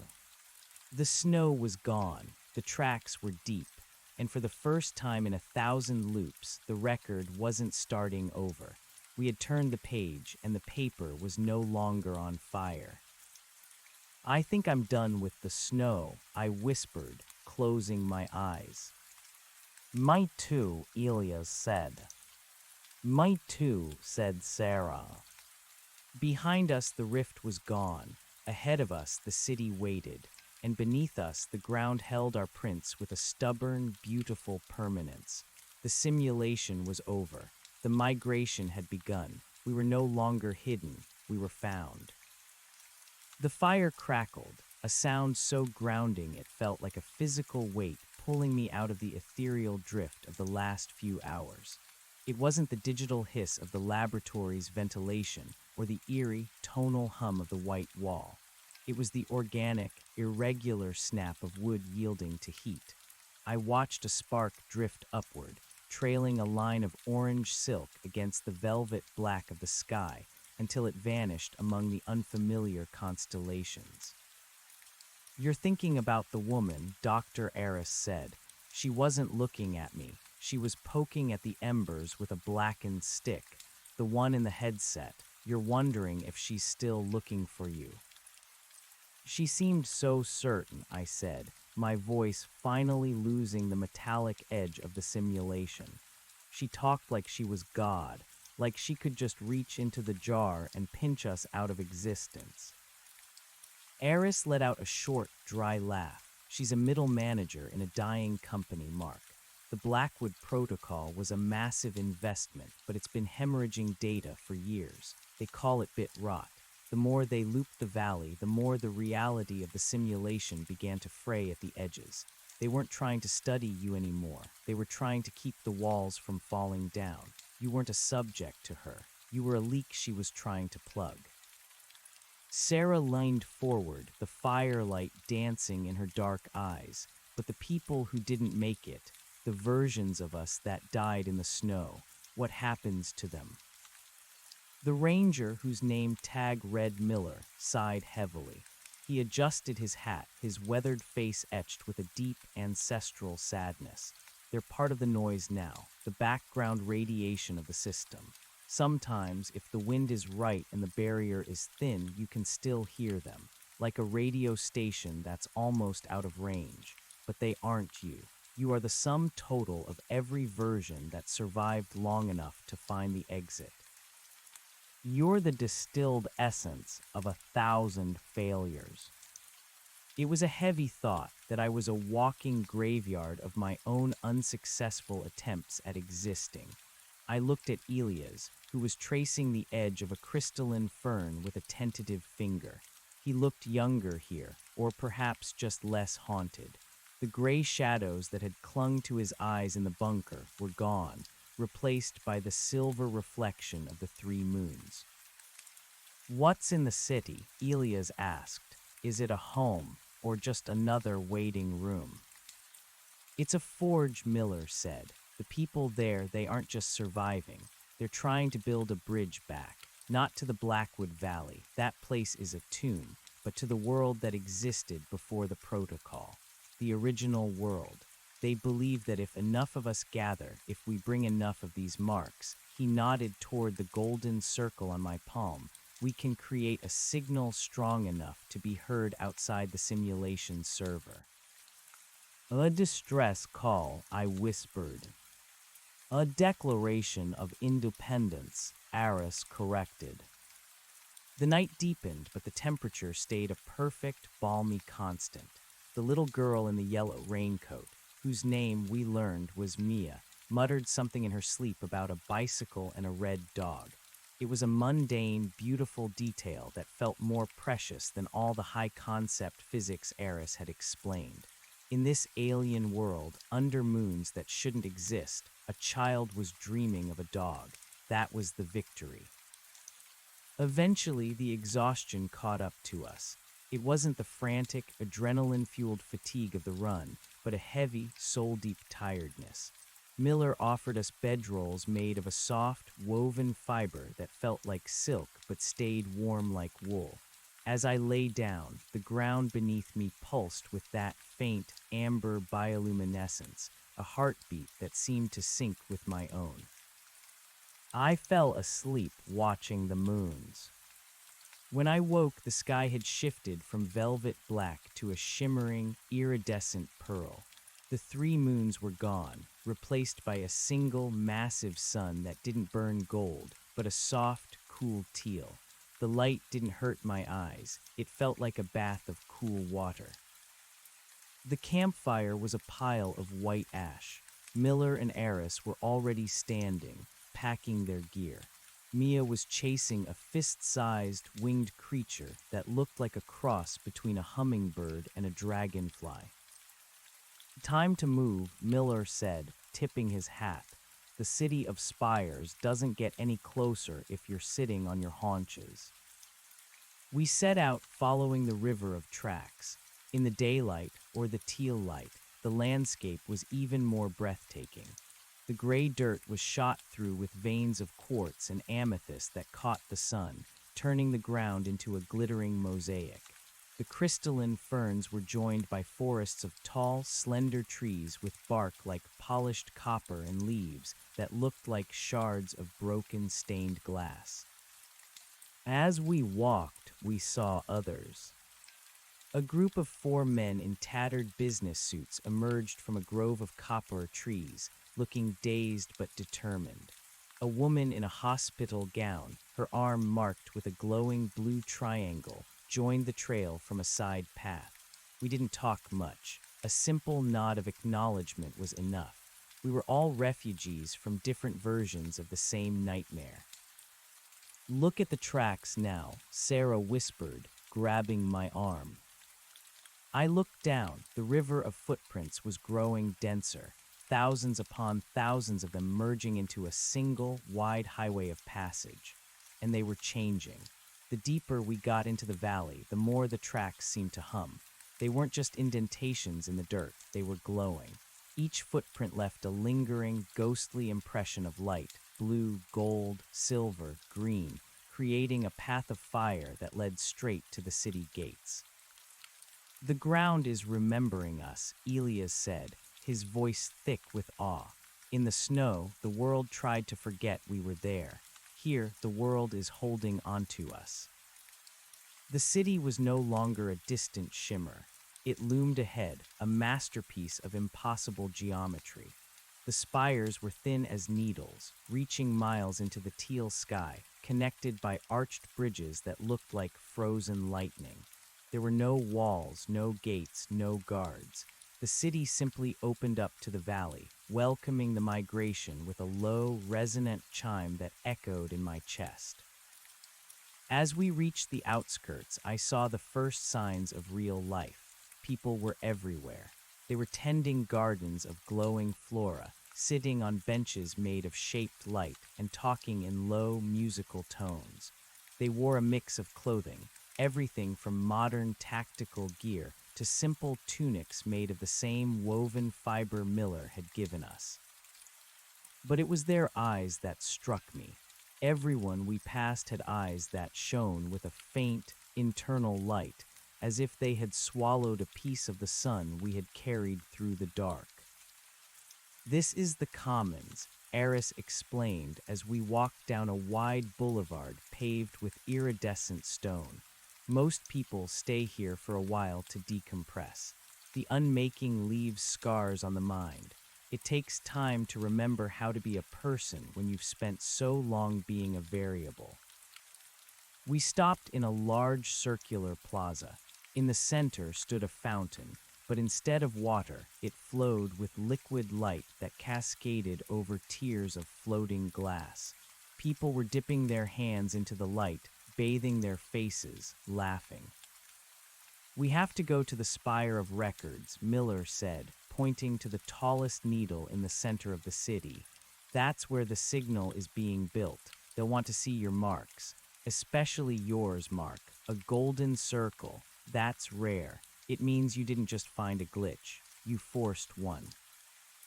I looked at Sarah and Elias. They looked tired, but there was a new strength in their posture. They weren't the panicked figures I'd found in the bunker anymore. They were survivors. "Are you okay?" I asked Sarah. She smiled, a real radiant smile that reached her eyes. "I can't hear the radio tower anymore, Mark. For the first time in forever, my head is quiet." We began the long walk toward the central spire. As we moved deeper into the city, the architecture became more fluid, buildings curving and twisting like smoke caught in a photograph. We passed open-air libraries where people studied holographic maps of star systems I didn't recognize, and workshops where artisans were crafting tools out of the very light that permeated the air. But then the music changed. The low harmonic hum of the city suddenly spiked, turning into a sharp, dissonant chord.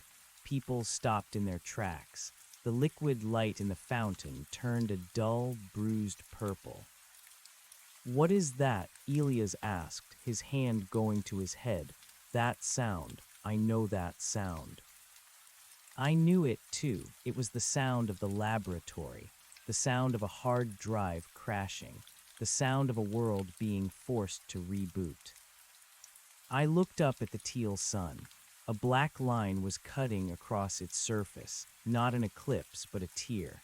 It looked like a dead pixel on a monitor, a jagged void of absolute nothingness that began to spread, eating the light. "No," Aris whispered, her face turning pale. "Not here. It shouldn't be able to reach us here." "What is it?" I shouted over the rising screech of the dissonance. "The deletion," she said, her voice trembling. "They aren't just shutting down the Blackwood file. They're wiping the entire server. They're formatting the universe." The ground beneath us, the solid, gemstone dirt, began to vibrate.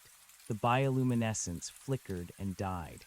The beautiful, crystalline buildings started to stutter, their edges blurring into those familiar, terrifying black squares. "The city," Miller yelled, pointing toward the central spire. "If they've finished the signal, we can jump. We can get out before the wipe catches us." We ran. The boulevard was no longer a path of iridescent stone. It was a crumbling ledge over a digital abyss. People were screaming, some of them dissolving into static as the black void spread through the air like ink in water. I saw a man reach out for his child, only for his arm to turn into a stream of green binary code before he vanished entirely. "Don't look back," I yelled, grabbing Sarah's hand. "Elias, stay close." The Spire of Records was a mile away, but it felt like a marathon. The air was becoming thin and metallic, smelling of ozone and burnt plastic. The teal sun was half gone now, replaced by a yawning maw of darkness that seemed to be pulling the very sky into itself. As we reached the base of the spire, a group of people were huddled around a massive, pulsing console of golden light. They were frantically typing into interfaces made of pure energy, their faces grim. "Is it ready?" Aris screamed as we skidded to a halt. A man at the console, his hair white and his eyes glowing like embers, looked up. "The bridge is open, but it's unstable. We don't have a destination. We're just throwing ourselves into the dark and hoping there's a floor." "It's better than staying here," I shouted, showing him the mark on my hand. "Use this, it's a compass." The man's eyes widened. He grabbed my wrist, pulling my hand toward a circular indentation on the console. A golden ratio. This might be enough to anchor the jump. "Mark, look," Sarah pointed back toward the valley. The forest of copper trees was gone. The gray desert was gone. The triple moon world was being folded up like a piece of paper. The black void was a wall of non-existence, moving toward us at a terrifying speed. It didn't just destroy, it erased the memory of what had been there. "Get in the circle," the man yelled. We crowded onto a platform of white light at the base of the spire. Miller, Aris, Mia, Sarah, Elias, and dozens of others I didn't know. We stood shoulder to shoulder, a small island of reality in a sea of encroaching nothingness. "On my mark," the man shouted. He slammed his hand down next to mine. The golden circle on my palm erupted with a blinding, searing heat. The spire above us began to glow with such intensity that it rivaled the dying sun. The music of the city reached a final, crashing crescendo, a chord of such power that it felt like it was stitching my soul back together. The black wall hit us. But this time we didn't break. The golden light from the spire formed a bubble, a tiny, fragile marble of existence that hurtled through the void. I felt a sensation of incredible speed, of being stretched across light years in a heartbeat. I looked through the translucent walls of our bubble. Outside, I saw the multiverse.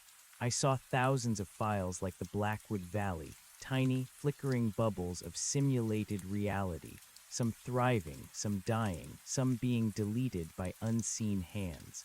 I saw the vast, cold machinery of the architects, the massive servers that housed the dreams of a billion souls.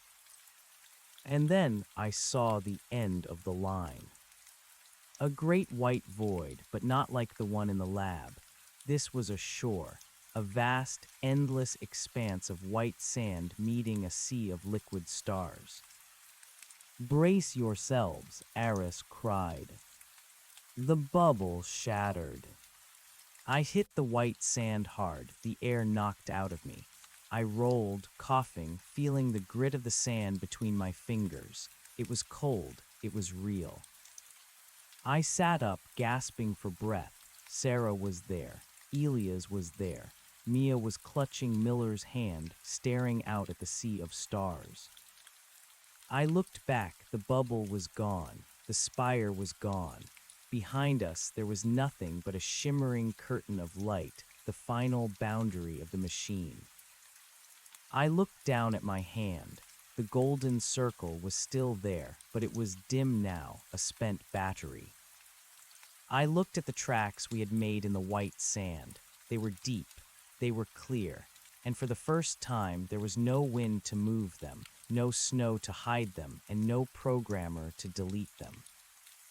We were on the shore of the real. "Is this it?" Elias asked, his voice a whisper in the vast, quiet expanse. "Is this the world before the protocol?" I looked at the sea of stars, at the infinite horizon, and at the thousands of other people who were pulling themselves out of the sand. blinking in the light of a true sun. I don't know, I said, standing up and brushing the white sand from my jeans, but look at the ground. In front of us, stretching away from the shore and into the heart of the new world, was a single set of tracks. They weren't ours. They were old, weathered by time, but still visible. They were the first tracks, the ones that had started the story. Let's go, I said, taking Sarah's hand. We have a long way to walk.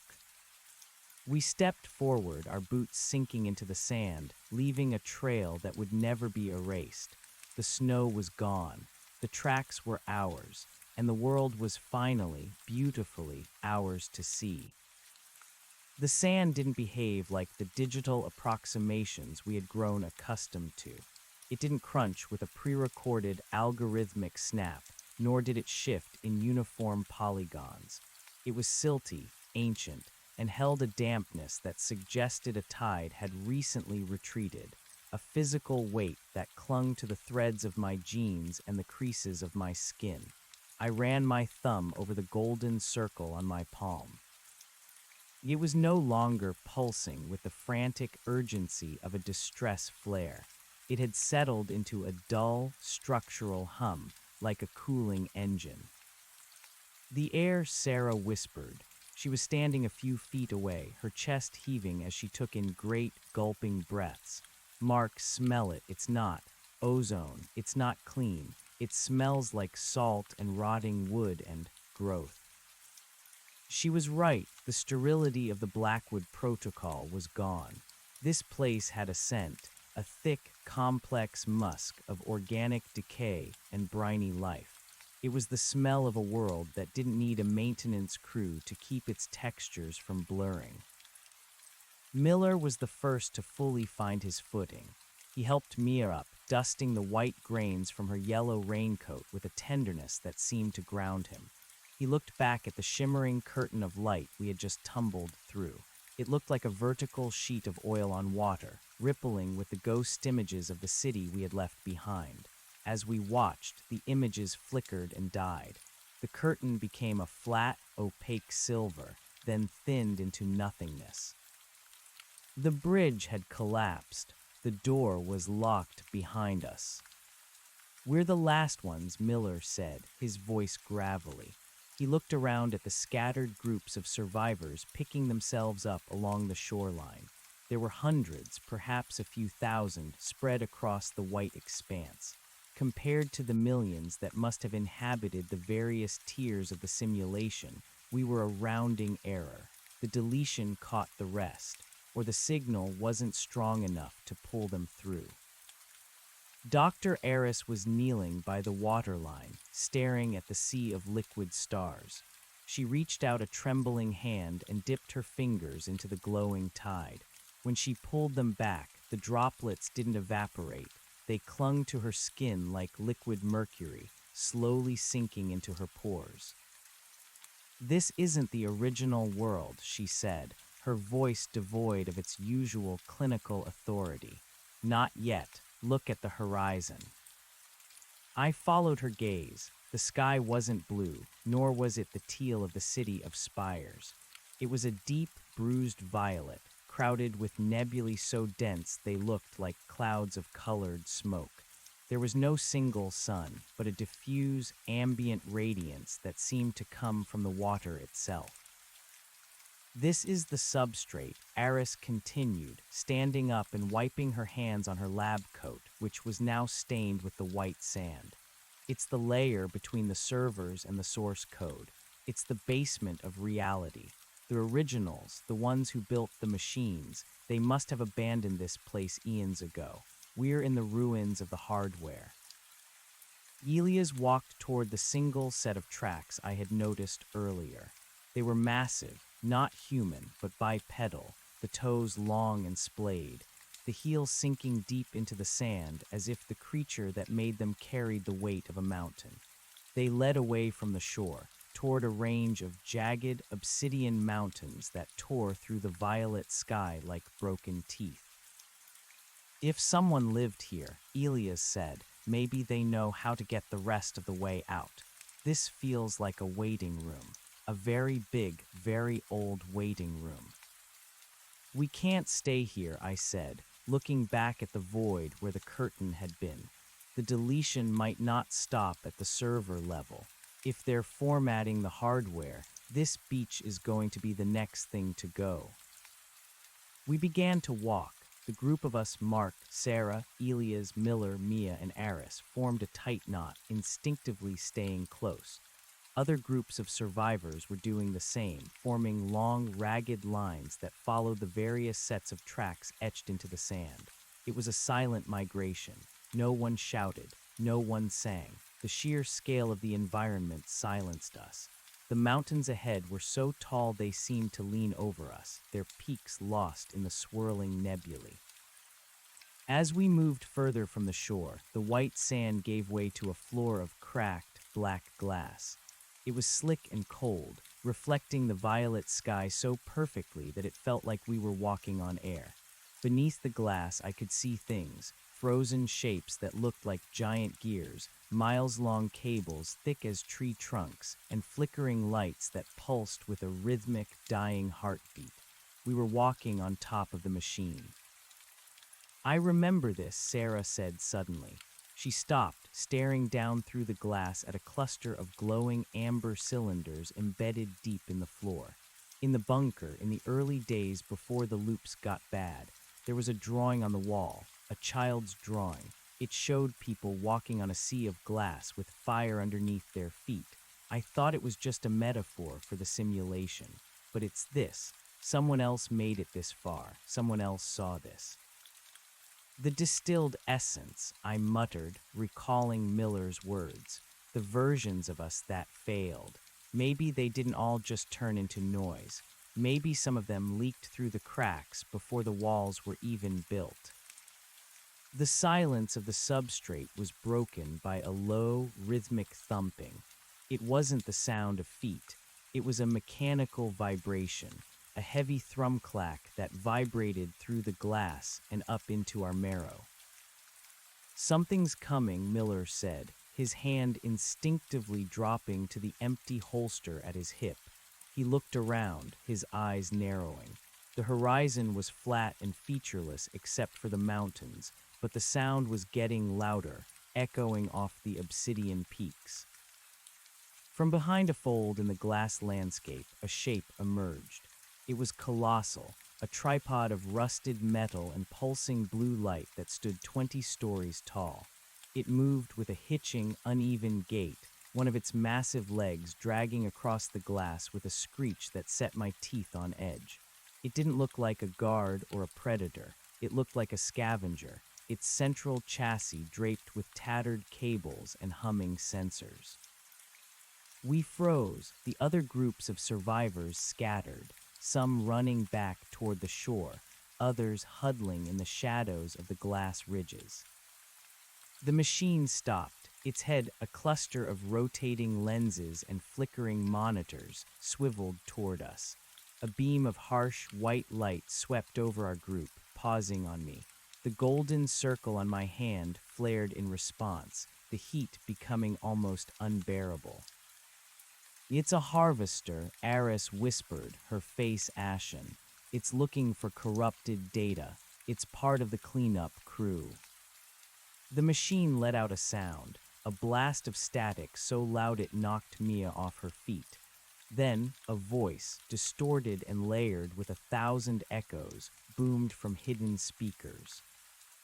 "Identify system segment."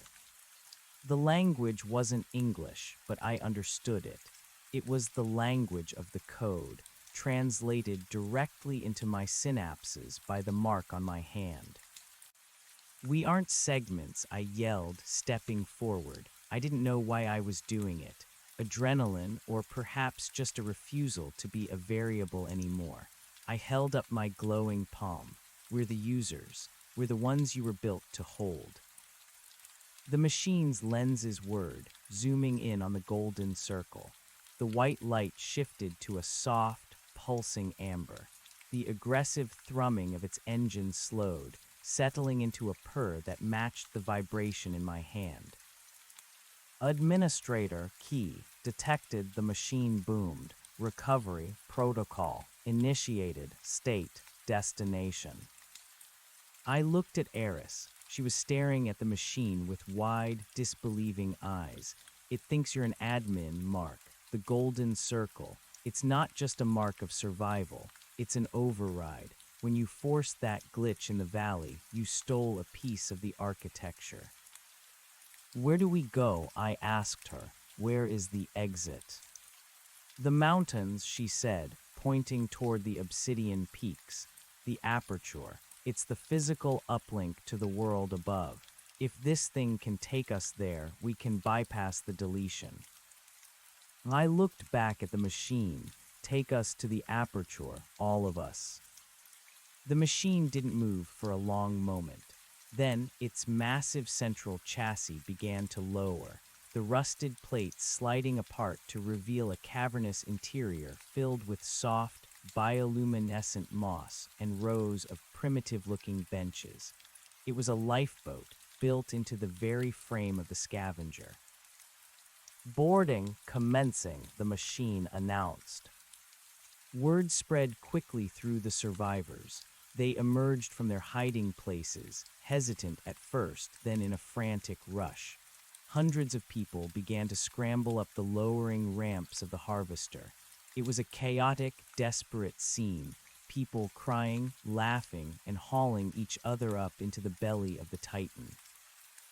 Sarah, Elias, and I stayed by the ramp, helping as many as we could. I saw the man from the hospital gown, his blue triangle mark glowing faintly as he climbed past. I saw the men in business suits, their clothes now shredded rags, their faces masks of grim determination. As the last of the nearby survivors boarded, I looked back toward the shore. The white sand was being swallowed by the black void. The deletion had reached the substrate. The world was dissolving, one pixel at a time, the white grains turning into a flat, featureless gray before vanishing entirely. "Mark, get in," Sarah yelled from the top of the ramp. I scrambled up just as the heavy metal plates began to hiss shut. The interior of the harvester was surprisingly quiet. The air was cool and smelled of damp earth. The walls were lined with flickering screens showing the world outside, the black void rushing toward us, the glass floor shattering under the machine's weight as it began to run. The harvester turned and sprinted toward the mountains. The speed was incredible.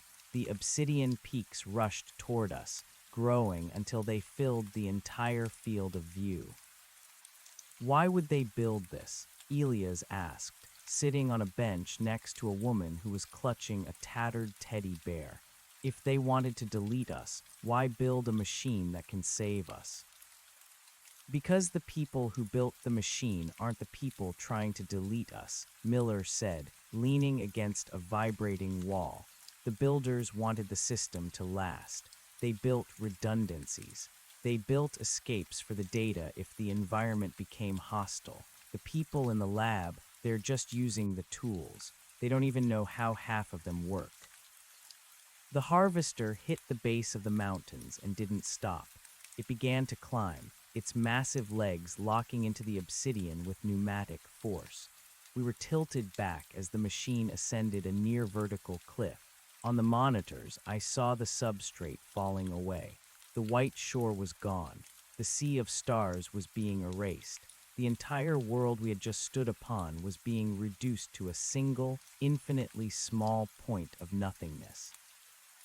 "We're almost out of the server," Eris said, her eyes fixed on a screen that showed a complex graph of rising pressure and frequency. But the aperture, it's not a door, it's a transition. It's going to strip away everything that isn't real.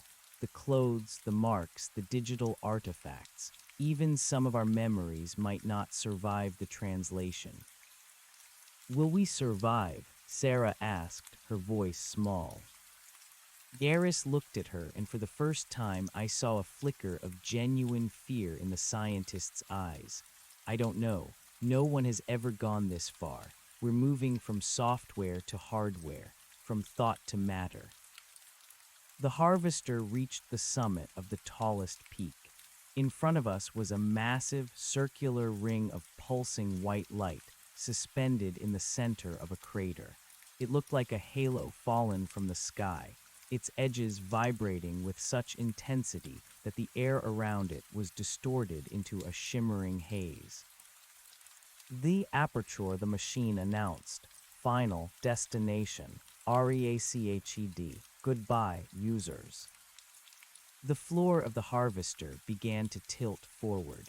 One by one, the survivors were slid toward a central chute that led directly into the heart of the halo. There was no time for goodbyes, no time for final words. I felt Sarah's hand slip into mine.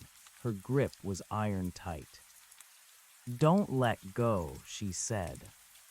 "I won't," I promised, though I knew the physics of this place didn't care about promises. Elias was on my other side, his face set in a mask of terrifying calm. Miller and Mia were just ahead of us. Eris was behind. Then the floor gave way. We fell. The sensation wasn't like falling through air. It was like falling through liquid ice. The white light of the aperture hit me like a physical blow, screaming into my eyes, my ears, my pores. I felt myself being pulled apart, not painfully, but with a terrifying efficiency. My boots vanished. My jacket dissolved. The golden circle on my hand flared one last time, a supernova of amber light, and then it, too, was stripped away. I felt my memories flickering like a dying film strip. The Blackwood Valley, the snow, the bunker, the woman in the headset. They were being filed away, compressed, archived into a dark corner of my mind. I reached for Sarah, but I couldn't feel my hand. I couldn't feel the air in my lungs. I was a string of information, a sequence of ones and zeros being translated into something new. Stay, exist, be found. The words weren't mine. They were the last command of the golden circle. The white light turned into a deafening roar of sound, the sound of a city, of traffic, of rain on a tin roof, of a dog barking in the distance. Then darkness. I woke up on a hard, cold surface. It wasn't sand and it wasn't glass. It was concrete. I opened my eyes and immediately squinted against a harsh, flickering light. It wasn't the teal sun or the violet nebulae. It was a buzzing fluorescent tube hanging from a ceiling of stained acoustic tiles. I was lying on the floor of a large, industrial room. I was naked, shivering, my skin covered in a thin layer of translucent gel. All around me, people were groaning, stirring, coughing. I sat up, my head spinning. The room was filled with rows of metal pods, their glass lids open. Each pod was connected to a thick umbilical of cables that ran into the ceiling. "Sarah," I croaked. My voice sounded different, deeper, more resonant. "Mark." A woman was sitting up in a pod a few feet away. She was pale, her hair matted with the same gel, but her eyes, those dark, piercing eyes, were unmistakable. I stumbled toward her, my legs feeling heavy and clumsy, like I was learning to walk for the first time. I reached out, and this time when our hands met, the contact was warm, solid, and terrifyingly real. There was no glow, no mark, just skin on skin. I looked down at my palm. The golden circle was gone. In its place was a faint, circular scar, barely visible against the pallor of my hand. I looked around the room. There were hundreds of us waking up in this cold, gray warehouse. Through a small, high window near the ceiling, I could see the sky. It wasn't violet or teal. It was a pale, overcast gray, the color of a rainy Tuesday. A heavy metal door at the end of the room creaked open. A man in a clean, white lab coat stepped inside. He wasn't the man from the spire, and he wasn't a digital avatar. He looked tired. He was holding a clipboard. He looked at the sea of naked, shivering people and sighed, a long, weary sound that seemed to carry the weight of a century. "Welcome back," he said, his voice flat. "You've been in the Blackwood Protocol for 72 years. We're going to need to start the intake process immediately. Please form a line by the door." I looked at Sarah, 72 years. In the valley, it had felt like weeks. In the simulation, time was just another variable they could stretch or compress. "Mark," she whispered, pointing toward the window. I looked up. Beyond the glass, a soft, white flake drifted past, then another. It was snowing. But as I watched the flakes land on the window pane and melt into real, chaotic droplets of water, I realized I wasn't afraid anymore. The snow wasn't there to hide our tracks. The tracks didn't matter. We were here, we were heavy, we were real. And for the first time in my life, I knew that wherever we walked next, the world would have no choice but to remember us. The transition from the fluid, weightless logic of the substrate to the crushing density of the physical world felt like being poured into a mold that was several sizes too small. My bones ached with a dull, thrumming resonance, as if they were vibrating at a frequency they hadn't touched in decades. Every breath was a labor. The air in the warehouse was thick with the smell of ozone, antiseptic, and the salt tang of the nutrient gel that still coated my skin. It was a sensory assault that made the vivid, crystalline perfection of the city of spires feel like a watercolor painting left out in the rain. "Line up," the man with the clipboard repeated. He didn't look at us with the awe one might expect for people returning from a 70-year digital exile. He looked at us like a clerk staring at a backlog of filing. "Move. The heating elements in this sector are failing. If you stay on the floor, you'll catch pneumonia before we can even get your vitals." I helped Sarah out of her pod. Her legs buckled and I caught her, my own muscles screaming at the sudden strain. We weren't the idealized versions of ourselves anymore. My arms were thinner, my skin mapped with the fine lines of a man who had aged in a vat while his mind played at being a hero. Sarah looked fragile, her collarbones sharp beneath her pale skin, but when she gripped my forearm, the strength in her fingers was a desperate human reality. "Where are the others?" she whispered, her voice cracking. I looked around the cavernous room. The pods stretched on into the shadows, hundreds of them. I saw Miller a few rows over, sitting on the edge of his unit, head in his hands. He looked older, much older. His hair, which had been a salt and pepper buzzcut in the simulation, was a thin, white wisp. He looked broken by the weight of his own flesh. Further down, I saw Mia. She was crying silently, staring at her hands as if she didn't recognize them.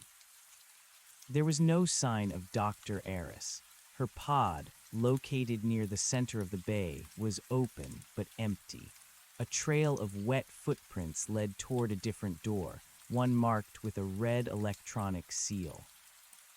"Move," the man barked again. We began the slow, pathetic shuffle toward the intake door.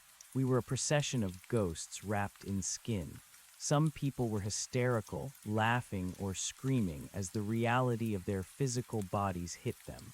Others were catatonic, staring at the stained tiles with unblinking eyes. The man in the lab coat didn't flinch. He'd seen this before. He'd seen the distilled come back. As we reached the door, a woman in a gray jumpsuit began handing out thermal blankets and thin, paper-like tunics. I wrapped Sarah in one, then donned my own.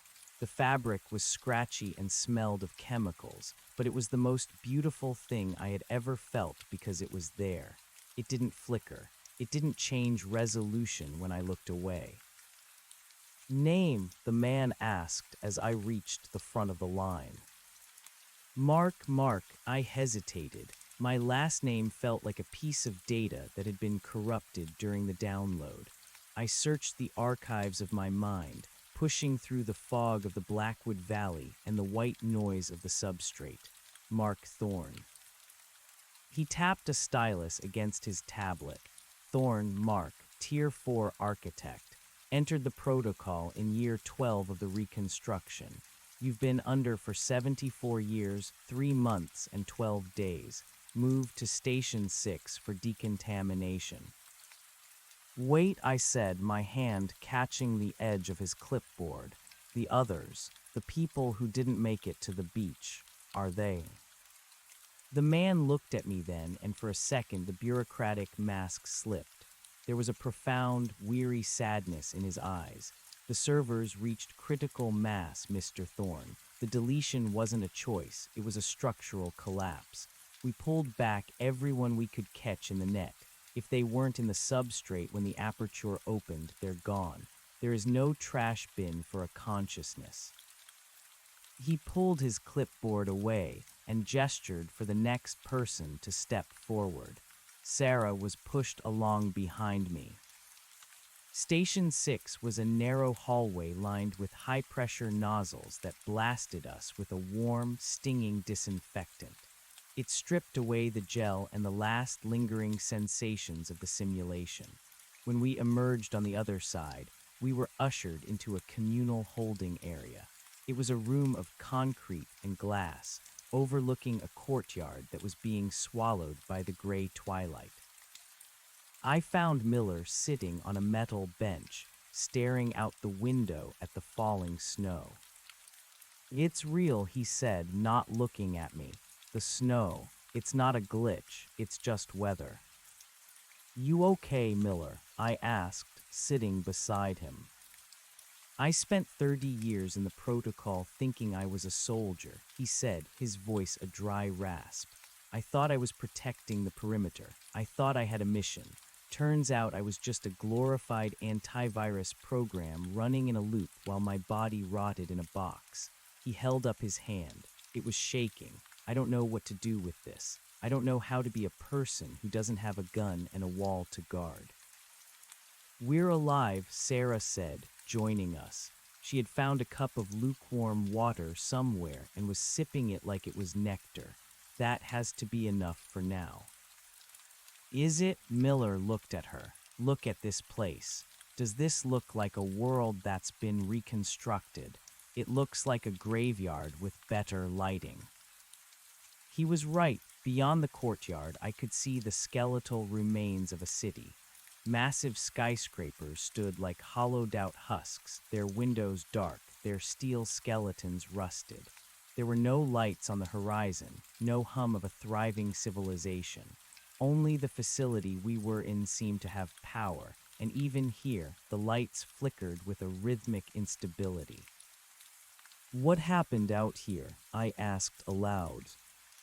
The same thing that happened in there, a voice answered. I turned to see Dr. Eris.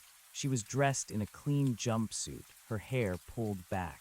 She looked younger than she had in the simulation, her face devoid of the digital aging the protocol had imposed on her to grant her authority. She looked like a woman in her late 30s, but her eyes were ancient. The original world didn't recover, Eris said, leaning against the glass. The Blackwood Protocol wasn't a waiting room for a better tomorrow. It was a life support system for a dying species. We were put into the machines because the Earth couldn't sustain us anymore. We were supposed to stay under until the atmosphere stabilized, until the radiation cleared. Land, Sarah asked. And it never did, Eris said. The machines started to fail. The servers began to overheat. The deletion you saw wasn't an admin cleaning up the files. It was the hardware literally melting. They had to wake us up because if they didn't, we would have burned to death in our pods. I looked out at the ruins of the city. The snow was falling harder now, covering the rusted cars and the cracked pavement in a shroud of white. So we're back. To what? A dead world. To a real one, Eris said. It's cold, it's hungry, and it's broken. But it's ours. There are no loops here, Mark. No golden circles, no hidden tracks. As she spoke, the heavy doors at the far end of the holding area opened. A group of armed guards, real men with real rifles, their faces hidden behind gas masks, stepped inside. "Attention," one of them shouted, his voice muffled by the filters. "The facility is operating on emergency power. You are being relocated to the surface colonies. You will be assigned to labor details based on your pre-protocol skill sets. Any resistance will be met with immediate expulsion from the sector." "Labor details," Miller muttered, a dark smile touching his lips. Back to the wall, after all.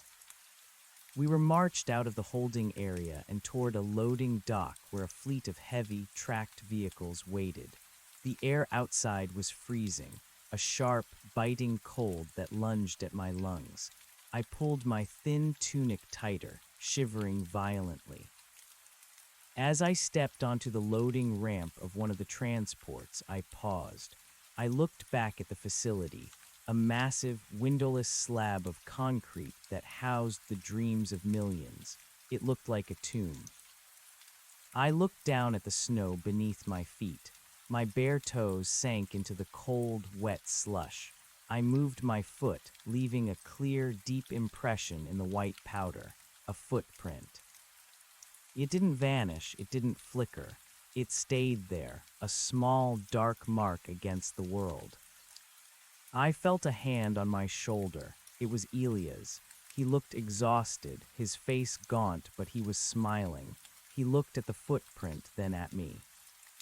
"We're making tracks, Mark," he said. I nodded, a lump forming in my throat. We climbed into the back of the transport, joining the hundreds of other survivors huddled together for warmth. The heavy doors hissed shut, plunging us into darkness. The engine roared to life, a deep mechanical growl that vibrated through the floorboards. As the vehicle began to move, lurching forward into the ruins of the old world, I closed my eyes. I thought of the woman in the headset, the one who had started me on this journey. I wondered if she was out there somewhere in one of the colonies, or if she was just another ghost lost in the deletion. I thought of the city of spires, the teal sun, and the sea of liquid stars. They felt like a dream now, a fevered hallucination born of a 70-year sleep. But the cold in my bones was real. The weight of Sarah's head on my shoulder was real. The hunger gnawing at my stomach was real. The snow continued to fall outside, covering the facility, the city, and the tracks we had left behind. But for the first time, I didn't care if the snow hid our path. We weren't running anymore. We were arriving. The transport hit a bump, and I gripped Sarah's hand tighter. We were the last of the Blackwood Protocol. We were the anomalies that had survived the format. And as we drove into the gray, uncertain future of a broken Earth, I knew that whatever happened next, it wouldn't be a simulation. It would be history. The interior of the transport smelled of wet wool, stale recycled air, and the sharp, metallic tang of fear. It was a cavernous space, a ribcage of rusted steel lined with narrow benches that forced us into a desperate, shivering intimacy. There were no windows in the hold, only a single, flickering red bulb that cast long, distorted shadows across the faces of the survivors. Every time the heavy treads of the vehicle ground over a piece of rubble, the entire frame shrieked, a sound like grinding teeth that vibrated through our tailbones and into our very thoughts. Sarah sat pressed against my left side, her shoulder a thin, sharp point of contact. On my right, Elias leaned forward, his elbows on his knees, staring at the floor with an intensity that suggested he was trying to memorize the pattern of the diamond plate steel. Across from us, Miller was motionless, his eyes closed, his head lolling with the rhythm of the transport. He looked like a man who had finally reached the end of a very long fuse. "How long?" someone whispered from the back of the dark hold. The voice was thin, reedy, stripped of the digital resonance the protocol had gifted us. "Does it matter?" a woman answered, her tone jagged with hysteria. "We're out. That's what we wanted, isn't it? To be real." A bitter laugh rippled through the huddle. Being real, I realized, was a much heavier burden than any of us had anticipated. In the substrate, our bodies were constructs of light and intent. If we were cold, it was because the code dictated a drop in temperature. If we were hungry, it was a data point to drive a narrative. Here, the cold was a physical thief, stealing the heat from our blood, making our joints ache with a dull, persistent throb that no command line could erase. I looked down at my hands. They were pale, the skin translucent enough to show the blue spiderwebs of veins beneath. I flexed my fingers, watching the tendons shift. There was a delay, a microscopic lag between my will and the movement that reminded me I was no longer operating at the speed of thought. I was tethered to a machine of meat and bone, a machine that had been sitting in a vat of conductive fluid for nearly 3/4 of a century. The transport suddenly lurched to a violent halt. The sound of the engine died, replaced by the whistling moan of the wind whipping against the exterior hull. For a long minute, no one spoke. We sat in the red-lit gloom, listening to the ticking of the cooling metal. Then the heavy rear doors groaned. A sliver of gray light cut through the darkness, widening as the ramp lowered. The air that rushed in was so cold it felt like a physical blow to the chest, a wall of ice that sucked the breath right out of our lungs. Out, a voice barked, "Move, form up by the markers." We stumbled out into the blinding gray. The world was a monochrome nightmare. We were standing in the center of what must have once been a massive industrial park, now a graveyard of skeletal warehouses and collapsed cooling towers. The snow wasn't the pristine white blanket of the Blackwood Valley. It was gray and gritty, mixed with ash and the soot of a world that had burned itself out long ago.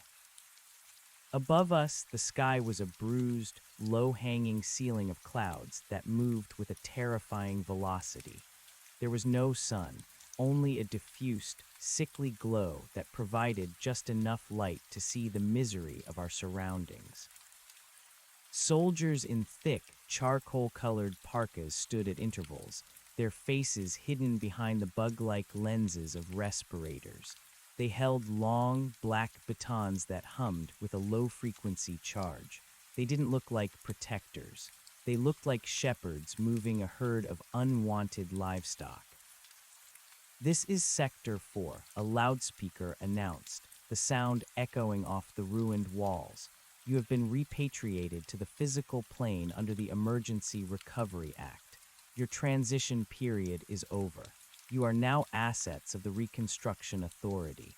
You will be processed for labor assignments. Failure to comply with directives will result in the immediate termination of your rations and housing privileges." "Assets," Elias muttered, his breath hitching in the freezing air. "They didn't save us. They salvaged us."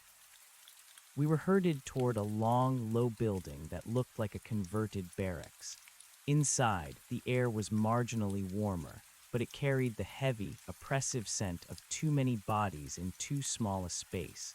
We were forced to stand in lines as more men in white coats, these ones stained and frayed, moved down the rows, pressing biometric scanners against our wrists. When it was my turn, the technician didn't even look at my face. He grabbed my arm, his grip cold and clinical, and pressed a device against the faint, circular scar where the golden mark had once been. The device chirped a dissonant note. Thorn Mark, the technician, droned. Architectural background, high spatial reasoning scores. You're going to the scavenge detail in the dead zone. You leave at 400. What about her? I asked, nodding towards Sarah. The technician glanced at his screen, then at Sarah. Grant, Sarah, Biological Sciences. She's going to the Hydro Gardens in Sector 9, separate transport. Sarah's hand tightened on my arm. No, she said, her voice low and fierce. We stay together. The technician finally looked up. His eyes were bloodshot, surrounded by deep hollows of exhaustion. He looked like a man who hadn't slept in years. There is no together here, 114. There is only the assignment. You want to eat, you go where the computer tells you to go. Move along. A guard stepped forward, the tip of his baton glowing a faint, threatening blue. I felt the surge of adrenaline, the old, simulated instinct to fight, to rewrite the rules. But as I looked at the guard's solid, heavy boots and the cold steel of his weapon, I realized there was no exploit to find here. There was no glitch in the physics of a baton to the ribs. I looked at Sarah. Her face was a mask of pale defiance, but I could see the tremor in her jaw. We were being pulled apart again, but this time it wasn't by a digital storm or a collapsing server. It was by the cold, indifferent machinery of human survival. I'll find you, I whispered, leaning close so the guard wouldn't hear. Sector 9, I'll find a way. Mark! Move! The guard shoved me toward the far end of the room. I was forced through a side door into a different holding pen, a cramped room filled with men who looked like they had already spent months in the scavenge detail.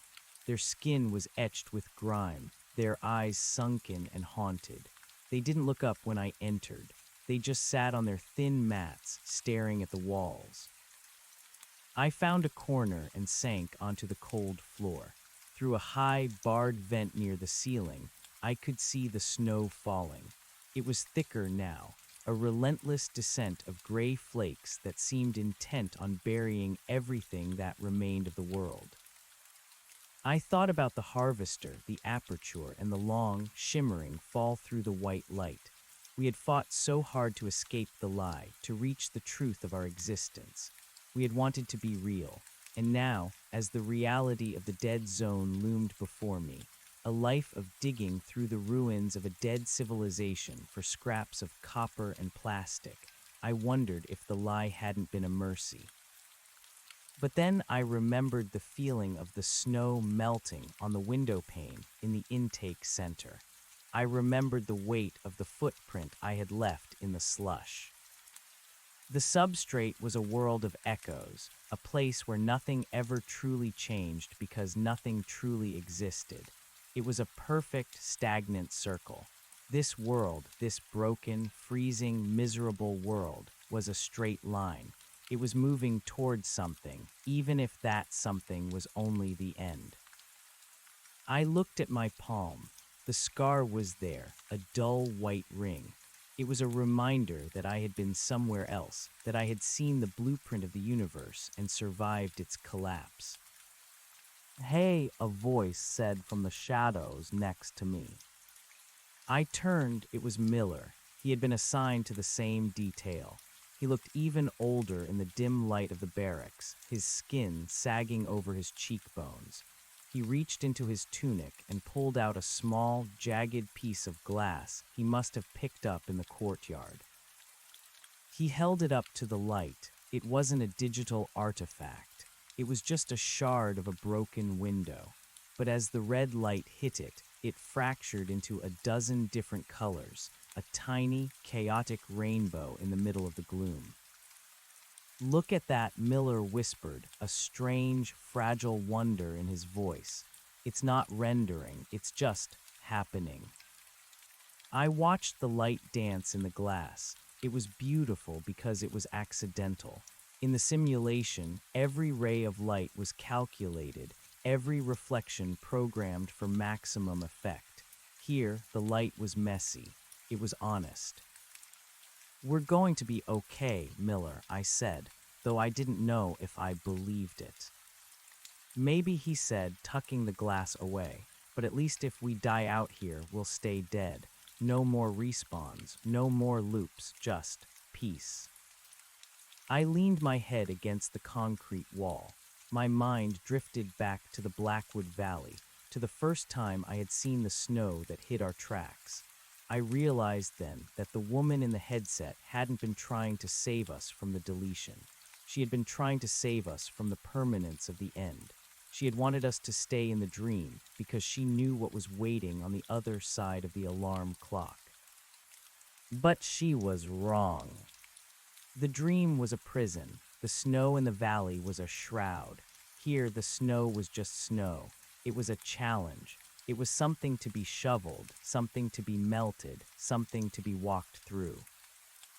I closed my eyes and tried to picture Sarah in the hydro gardens. I imagined her hands in real soil, growing real food under artificial lights. I imagined the smell of wet earth and green, living things. It was a better image than the violet towers of the substrate. It was an image of a beginning.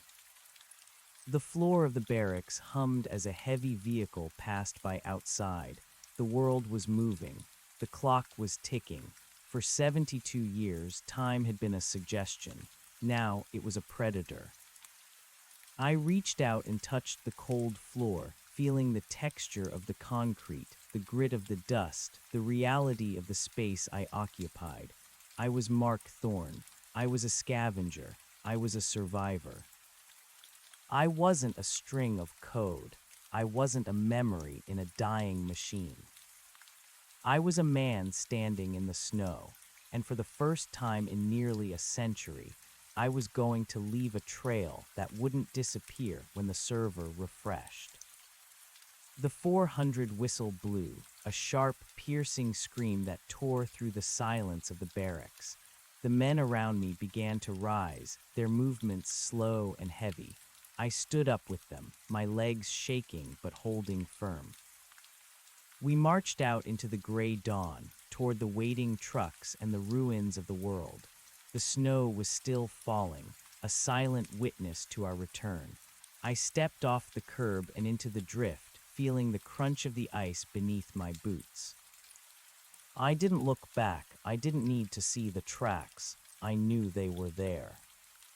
We were finally moving forward. The wind in the dead zone didn't just blow, it carved.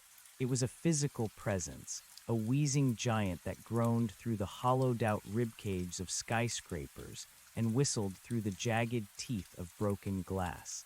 As the transport's rear gate hissed open, the sound of the world outside was a cacophony of metal fatigue and frozen air. "Out, Group 7, move," the guard barked, his voice amplified by a speaker on his chest that crackled with static. I hopped down from the bay, my boots hitting the ground with a solid, jarring thud that sent a shockwave of reality up my shins. This wasn't the soft, dampened physics of the protocol. There was no haptic smoothing here. I felt the grit of pulverized concrete beneath my soles and the sudden, sharp sting of sleet against my cheeks. Beside me, Miller stumbled, his breath coming in ragged, white plumes. He looked up at the ruins of what might have once been Chicago or New York. It was impossible to tell. The buildings were stripped of their skins, reduced to rusted rebar and blackened concrete. They looked like ancient, picked-over carcasses. "Pick up your kits," a foreman shouted. He was a broad-shouldered man wearing a patchwork coat made of heavy tarp and fur. He pointed to a pile of rusted sleds and heavy-duty crowbars. "The authority needs copper. They need circuitry that hasn't been fried by the pulse. If it's yellow metal, you bag it. If it's a processor, you pad it. You get a ration token for every 10 kilos. You don't hit your quota, you don't eat. Simple math, even for you sleepers." I grabbed the handle of a sled, the cold of the iron soaking through my thin gloves instantly. My hands were already beginning to numb, the skin turning a mottled, angry red. In the substrate, I could have rewritten the thermal constants of my environment with a thought. Here, I was a slave to thermodynamics. Thorne Miller, take the north quadrant of the mall, the foreman ordered, shoving a map printed on a piece of translucent plastic into my hand. It was crinkled and stained, a relic of a world that still understood geography. We began to trek through the knee-deep drifts. The snow here was filthy, marbled with veins of black soot and chemical yellow. It didn't crunch, it groaned. Every step was a battle against gravity and friction, two forces I had long since forgotten how to respect. "Look at them," Miller whispered, nodding toward a line of figures in the distance.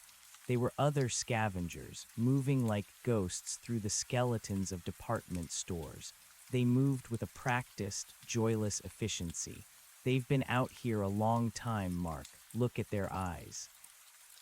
I saw what he meant. The people who had been awake for years had a hollowed-out look, a permanent squint against the gray glare of the sky. They didn't look like they were living. They looked like they were enduring. It was a grim foreshadowing of our own future. We reached the entrance of the mall, a cavernous maw where revolving doors had been smashed into glittering shards. Inside, the air was stiller but somehow colder, trapped in the belly of the concrete beast. Faded advertisements clung to the walls, smiling faces promoting perfumes that had long since evaporated, their joy a cruel joke in the darkness. "Up there," I said, pointing to a collapsed ceiling joist where a cluster of thick, insulated cables hung like severed nerves. "That's high-gauge copper." We worked in a rhythmic, punishing silence. I used the crowbar to pry back the scorched drywall, my muscles screaming at the sudden, unaccustomed labor. Every pull was a reminder of my own frailty. My heart hammered against my ribs, a frantic, fleshy drum. It was an exhausting, beautiful sensation to feel the limit of my own strength. "I keep waiting for the lag," Miller said, wiping sweat from his forehead that immediately began to freeze. "I keep waiting for the frame rate to drop so I can catch my breath, but it just keeps happening." "It's linear, Miller," I grunted, heaving a length of cable into the sled. "No loops, no saves." As we worked deeper into the ruins, the silence of the mall began to feel heavy. It wasn't the silence of the substrate, which was merely the absence of programmed sound. This was the silence of a grave. It was the sound of a billion voices that had been silenced at once, leaving only the wind to speak for them. I found myself thinking of the woman in the headset, Eris. She had told us the hardware was melting. I looked at the scorched electronics I was pulling from the walls and realized I was looking at the ancestors of the machines that had kept us alive. This was the world that had birthed the protocol, and this was the world that had survived it.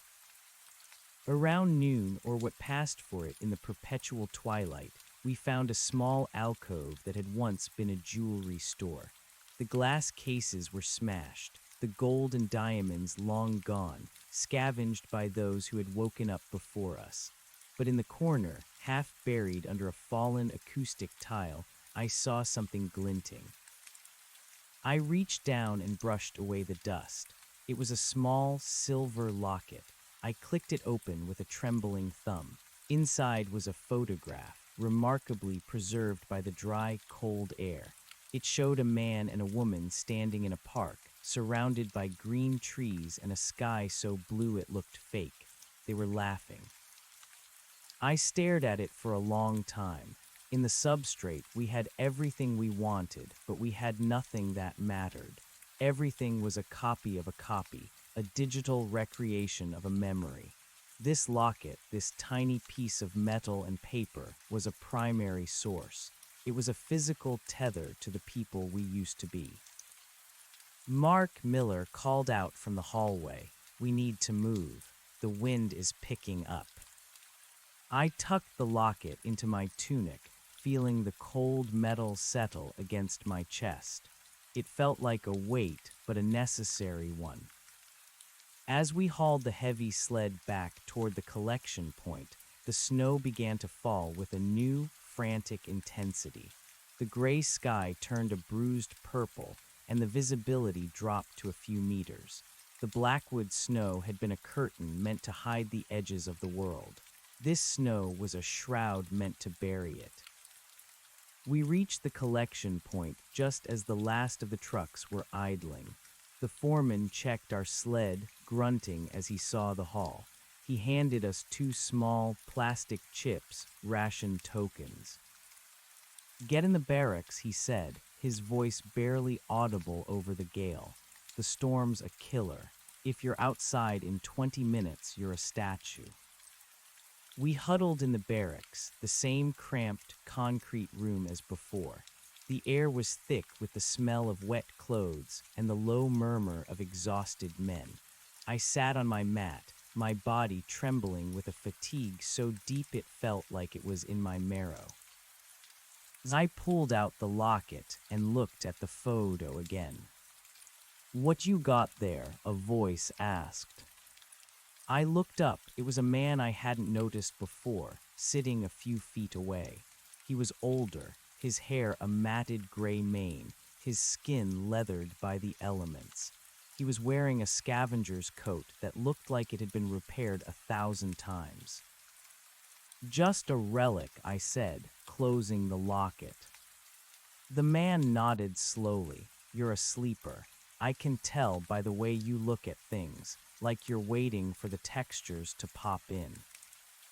"Is it always like this?" I asked, the cold, the hunger. "No," the man said, a ghost of a smile touching his cracked lips. "Sometimes it's worse. Sometimes the radiation clouds drift in from the coast, and you have to stay underground for weeks, eating nothing but synthetic paste and listening to the rats." Miller groaned, burying his face in his hands. "Why did they wake us up? If this is all that's left, why didn't they just let us burn?" The old man leaned forward, his eyes suddenly sharp and bright in the gloom. "Because the machines were lying to you, son. They were telling you that you were the end of the story, but you're not. You're the bridge." "The bridge to what?" I asked. "A graveyard." "To whatever comes next," the man said. "The earth is healing. It's slow, slower than a human life, but it's happening. The moss is growing back on the north side of the ruins. The crows are returning. The world doesn't need the protocol anymore. It needs people with hands, people who can build." He reached into his pocket and pulled out a small, shriveled object. He handed it to me. It was a seed, a real dried seed. "Sector 9, he whispered. "The gardens, that's where the future is. They're trying to coax life out of the ash. If you've got a woman there, Thorn, you've got a reason to keep breathing." I looked at the seed in my palm, then at the locket. The 2 objects felt like bookends to the human experience, the memory of what we were, and the potential of what we could be. "How do you know my name?" I asked, a sudden chill running down my spine. The man stood up, his joints popping like dry kindling. He shouldered his pack and looked toward the door, where the storm was howling against the steel. "I was an admin once," he said, his voice dropping to a rasp, "before the servers melted. I'm the one who didn't delete your file, Thorn. I'm the one who pushed the wake command when the cooling systems failed. I figured you deserved a chance to see the snow for real." Before I could respond, he turned and vanished into the crowd of huddling bodies, leaving me alone with the seed and the silver locket. I looked at Miller, who had fallen into a fitful, twitching sleep. Then I looked at my own hands. They were filthy, scarred, and aching. They were the most beautiful things I had ever seen. I thought of Sarah, somewhere in the green light of Sector 9, her fingers in the dirt. I thought of the millions still sleeping in the failing pods, their minds trapped in a golden afternoon that would never end. And I thought of the tracks I had left in the gray slush outside. The snow would cover them, yes. The wind would erase the physical evidence of my passage. But the fact that I had walked there, the fact that I had felt the cold and the weight and the struggle, that was something the protocol could never simulate. I leaned my head against the cold concrete, and for the first time in 72 years, I didn't dream. I simply waited for the sun to rise, knowing that when it did, it wouldn't be a program. It would be a star. The darkness of the barracks was absolute, save for the faint, rhythmic breathing of the survivors. In that darkness, I felt the transition finishing. The last of the digital ghosts were fading, the teal suns and liquid stars dissolving into the reality of the cold. We were the remnants of a failed utopia, cast out into the ruins of our own making. We were cold, we were hungry, and we were vastly outnumbered by the shadows of the past. But as I drifted toward a true, heavy sleep, I felt a strange, fierce spark of hope. The snow was falling, the world was broken. And we were finally, undeniably, awake. The cold was a constant teacher. It taught me that my body was not a collection of variables, but a furnace that required fuel. By the third day in the barracks, the hunger had moved past a sharp pang into a dull, throbbing ache that resided in the marrow of my bones. We sat on the edge of our thin sleeping mats, the air smelling of recycled oxygen and the sour tang of unwashed wool. Miller was staring at his hands again, tracing the blue veins beneath his translucent skin as if he were seeing them for the first time. "They're so thin," he whispered. "I remember being stronger. In the valley, I could haul a deer carcass 5 miles through the brush without breaking a sweat." "The valley was a lie, Miller," I said, my voice rasping.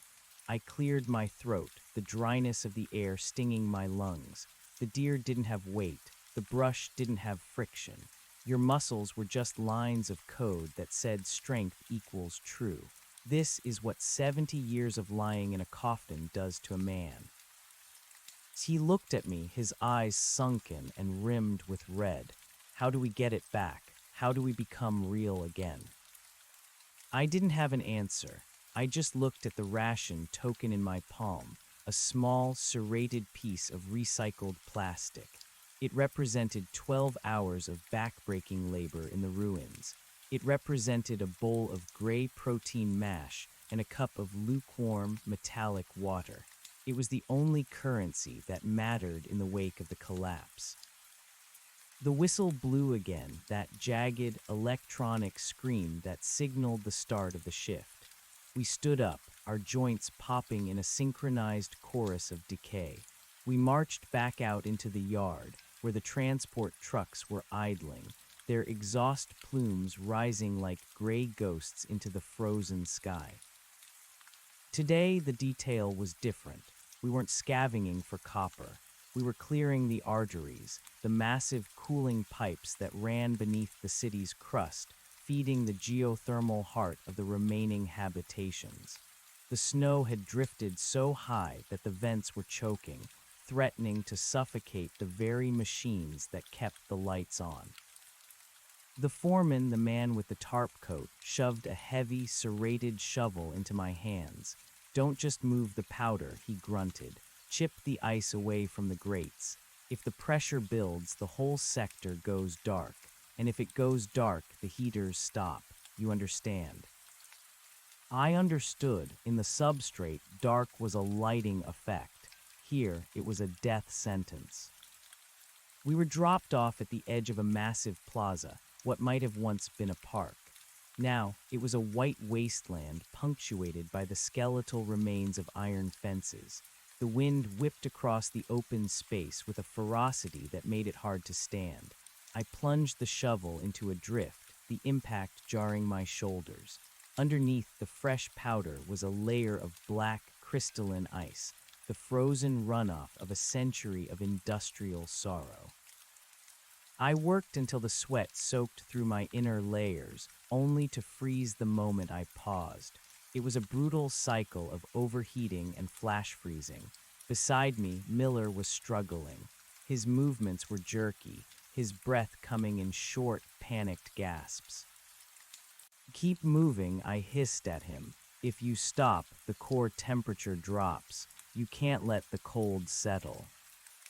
I can't feel my feet, Mark," he wheezed.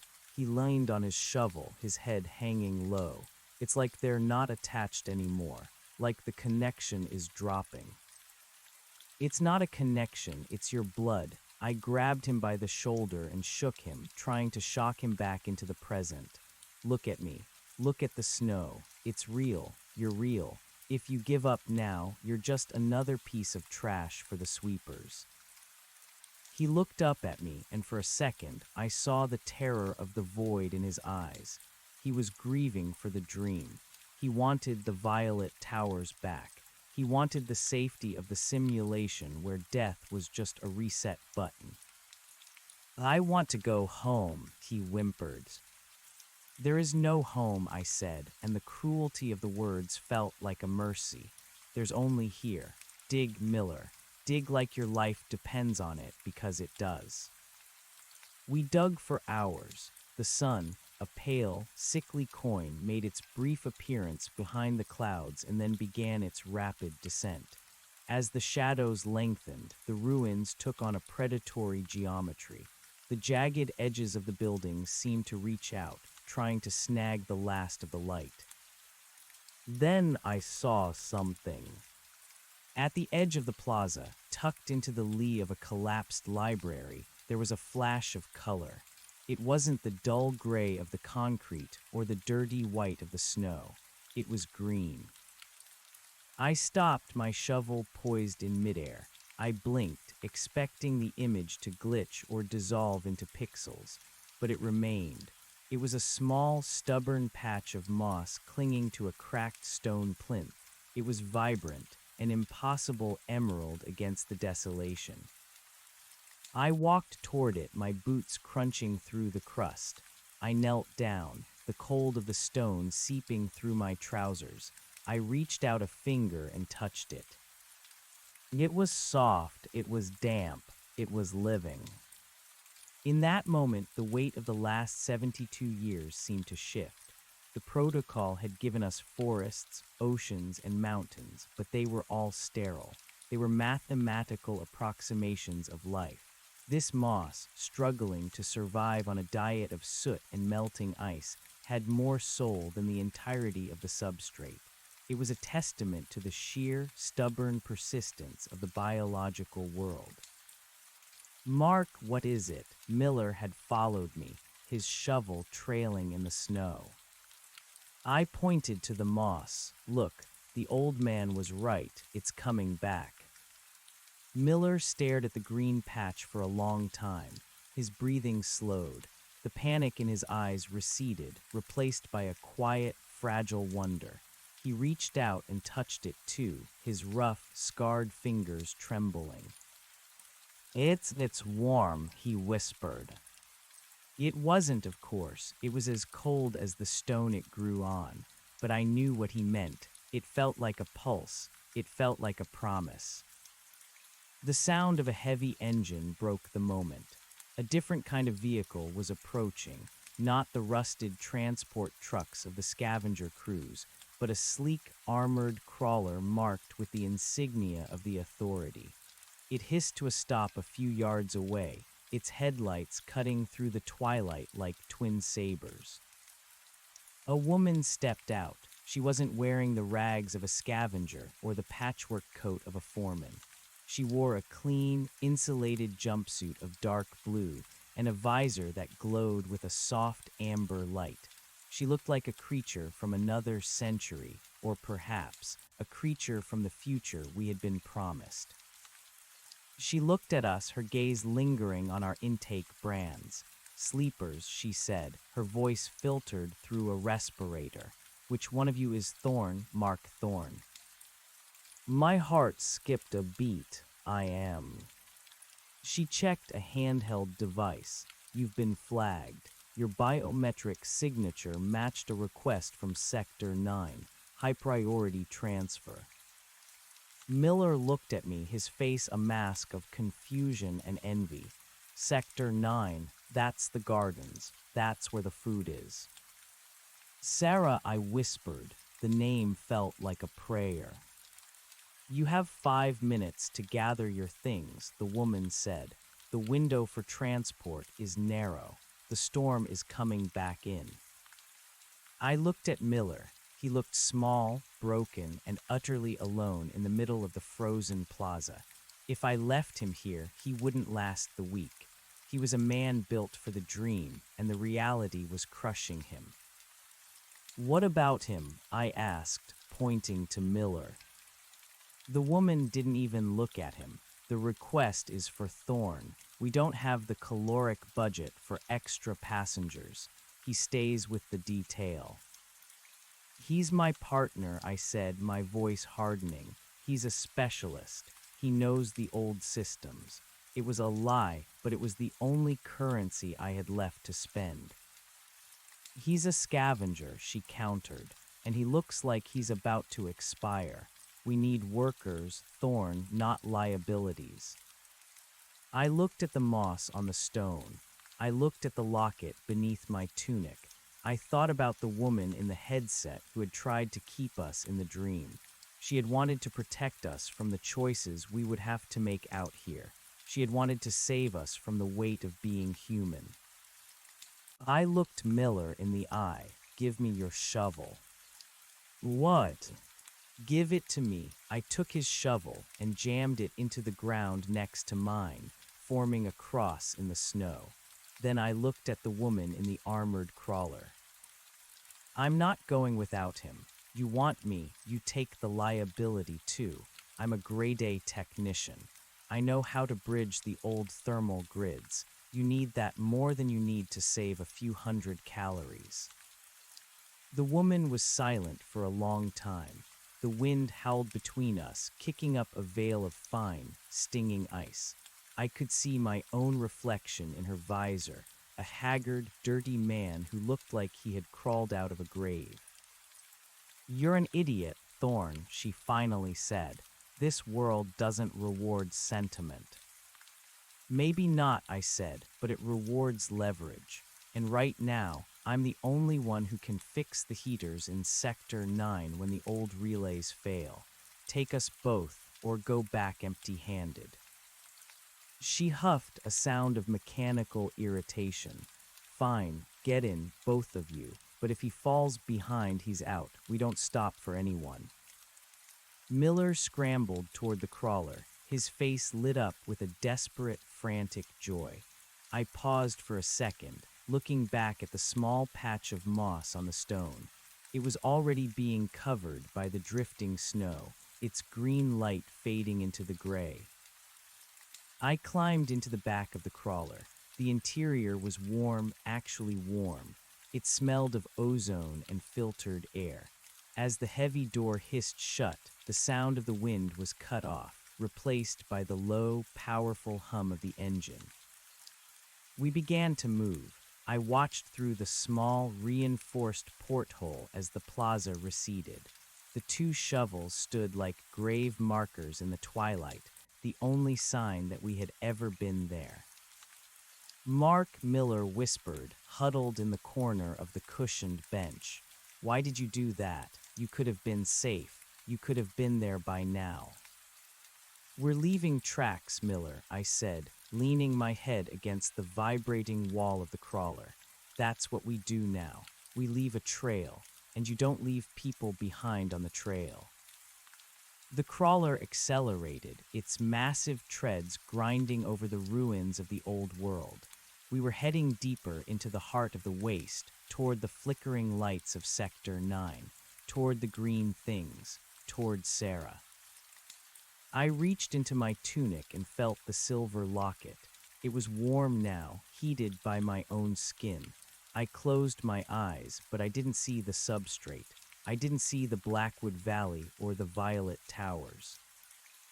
I saw a world that was hard, cold, and unforgiving. I saw a world that required everything of us. And for the first time, I wasn't afraid. The snow was still falling outside, thick and heavy, burying the past in a layer of white silence. But we were moving. The straight line was continuing. We were no longer echoes in a box. We were the sound itself. As the crawler banked around a shattered skyscraper, I saw a flash of light on the horizon, a flare, perhaps, or the glow of a distant furnace. It was a signal fire in the dark. We were coming home, not to the home we had lost, but to the one we were going to build. I felt the seed in my pocket, hard and real. I felt the pulse in my wrist. The dream was over. The work was beginning. The crawler's cabin was a pressurized tomb of clinical efficiency. It was the first time I had been in a space that didn't leak, didn't groan, and didn't smell of wet soot since the world ended. The air was dry and carried the faint, nostalgic scent of ionized dust, the smell of functioning electronics. Miller sat opposite me, his hands tucked into his armpits, shivering violently. It wasn't the cold anymore, it was the shock of the transition. His eyes were darting around the interior of the vehicle, cataloging the emergency kits, the reinforced plating, and the glowing telemetry screens with a frantic, starving intensity. "This is real," he whispered, his voice cracking. "This isn't a render. Look at the welding on that seam, Thorn. It's uneven. A program wouldn't make it uneven." "Stop looking for glitches, Miller," I said, though I was doing the exact same thing. I was watching the way the amber light from the console reflected off the woman's visor. It didn't shimmer with the perfect, ray-traced mathematics of the substrate. It blurred and smeared against the microscopic scratches in the polymer. It was flawed. It was beautiful. The woman didn't speak. She kept her hands on the control yoke, guiding the massive machine over the buckled remains of an elevated highway. Below us, I could see the flickers of campfires in the ruins, the guttering lights of the surface-born, or the desperate sleepers who hadn't been processed yet. They looked like sparks in a dark chimney, brief and doomed. "How far to Sector 9?" I asked. 6 kilometers, she said, her voice stripped of emotion by the respirator. "But the bridge at the gorge is iced over. We have to take the long way through the industrial tunnels. Keep your heads down. The scavengers in the tunnels are territorial." "What happened to the authority?" Miller asked, leaning forward. "The brochures said there would be a planetary stabilization force. They said the transition would be managed by the AI governors." The woman let out a short, sharp bark of a laugh. It sounded like gravel hitting a tin roof. The governors calculated the survival probability of the human race at 0.04% and decided to prioritize their own server cooling. They cut the power to the habitation domes to keep themselves running. The authority is just whoever has the most ammunition and the most functional heaters. Right now, that's us. But it's a small us, Thorn. She banked the crawler hard to the left, and I felt the centrifugal force press me against the padded wall. In the simulation, gravity was a constant, a gentle suggestion. Here, it was a heavy, physical hand. "Why Sarah?" I asked, the question I had been holding in my throat like a stone. Why did she send for me? How did she even know I was out? The woman adjusted a dial on the dash. "She didn't send for you specifically. She put out a broad-spectrum query for anyone with thermal bridge certification and hydraulic maintenance in their file. The old man, the admin you met, he's the one who linked your ID to her request. He's been playing matchmaker with the survivor database for years. He thinks if he can reunite enough pairs, it'll give people a reason not to walk into the snow and lie down. I looked down at the seed in my hand. The old man wasn't just a ghost in the machine. He was a gardener of a different sort, planting people where they might take root. The crawler descended into a dark maw, the entrance to the industrial tunnels. The headlights cut through a thick yellow fog that smelled of sulfur and ancient rot. As we moved deeper, the walls became lined with rusted pipes and hanging cables that looked like the entrails of a giant beast. I saw shapes moving in the shadows, gaunt, pale figures that scurried away from the light. They weren't wearing rags, they were wearing skins. "Don't look at them," the woman warned. "The tunnel dwellers haven't seen a sun, real or digital, in 3 generations. They think the sleepers are demons sent from the sky to steal their air." Miller whimpered and pulled back from the porthole. I kept watching. I wanted to see it all. If this was the world I had inherited, I wanted to know every ugly, jagged inch of it. I wanted to know the cost of the golden afternoon I had left behind. Suddenly, the crawler jolted. A heavy metallic thud echoed through the hull, followed by the screech of metal on metal. "Contact," the woman hissed. She slammed a toggle, and a red strobe began to pulse inside the cabin. "They've dropped a harpoon. Hang on." The engine roared, a guttural, mechanical scream that vibrated in my teeth. The crawler lurched forward, but something was holding us back. Through the rear porthole, I saw a thick steel cable pulled taut, disappearing into the darkness of a side tunnel. Figures were emerging from the shadows, throwing hooked chains over the crawler's treads. "They're trying to stall the drive," Miller yelled, his voice rising to a shriek. The woman reached into a compartment beside her seat and pulled out a short, heavy-barreled weapon. She didn't look scared, she looked exhausted.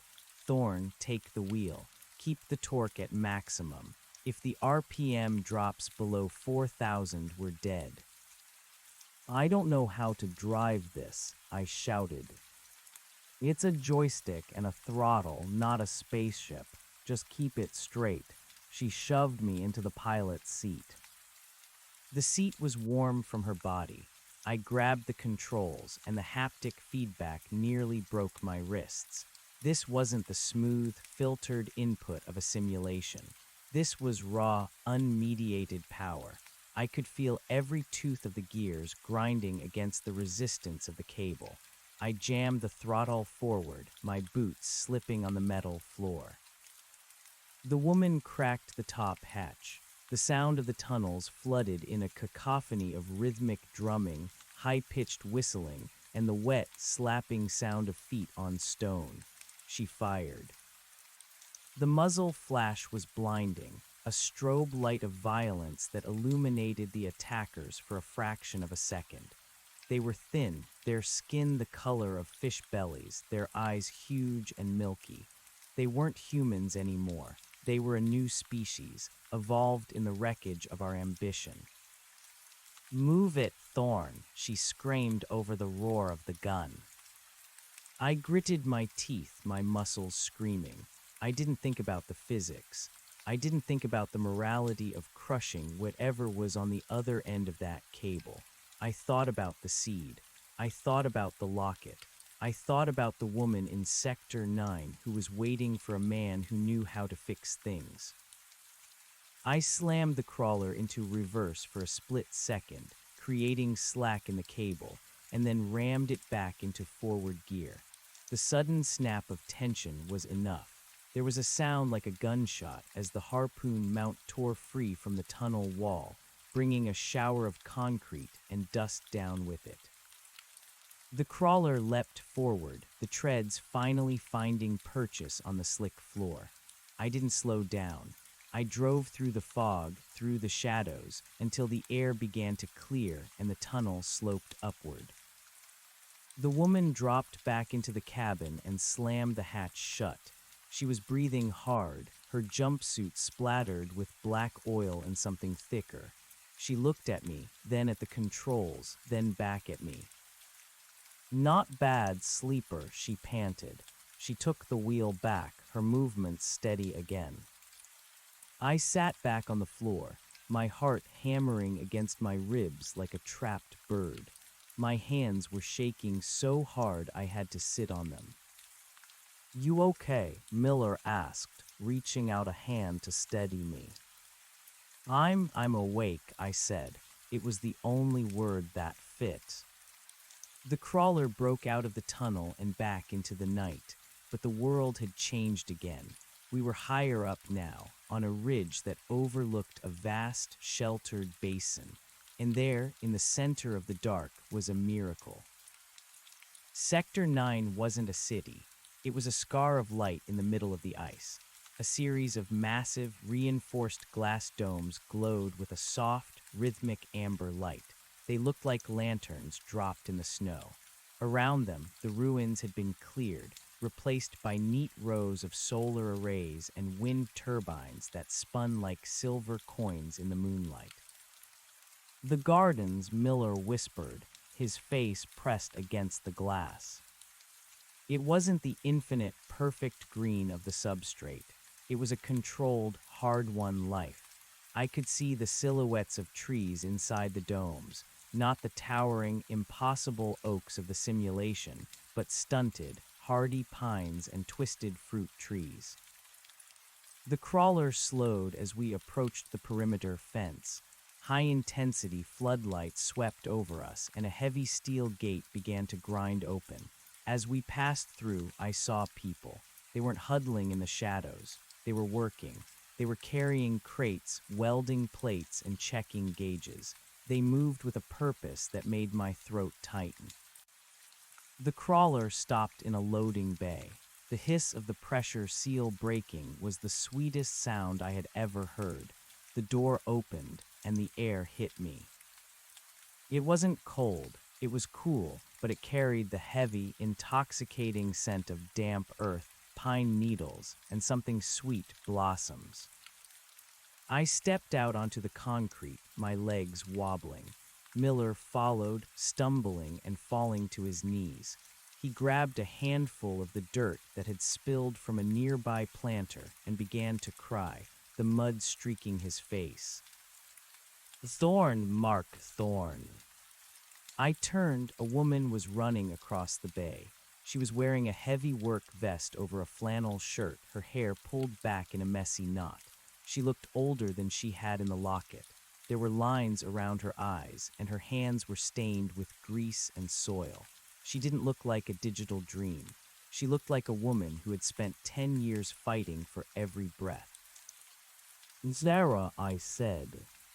She stopped a few feet away, her chest heaving. She looked at me, really looked at me, searching my face for the man she had known before the world went white. "You're thin," she said, a sob breaking through her voice. "You're so thin, Mark." "I had a long sleep," I said. She stepped forward and threw her arms around me. She was solid. She was warm. She smelled of rosemary and sweat. As I held her, the last of the substrate finally dissolved. The teal suns, the liquid stars, the golden afternoons, they were nothing. They were ghosts. This ache in my arms, this smell of dirt, this woman crying against my shoulder, this was the only thing that mattered.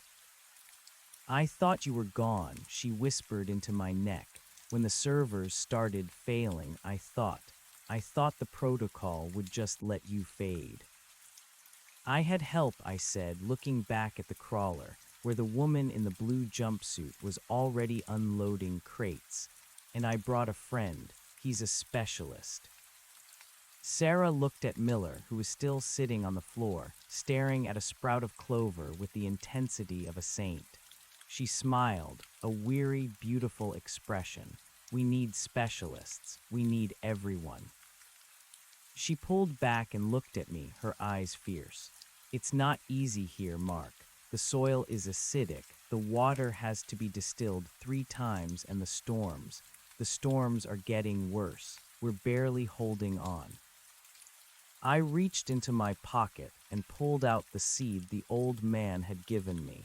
I placed it in her hand. Then we'll hold on together, I said. I know how the thermal grids work. I know how to bridge the old relays. We'll keep the heaters running.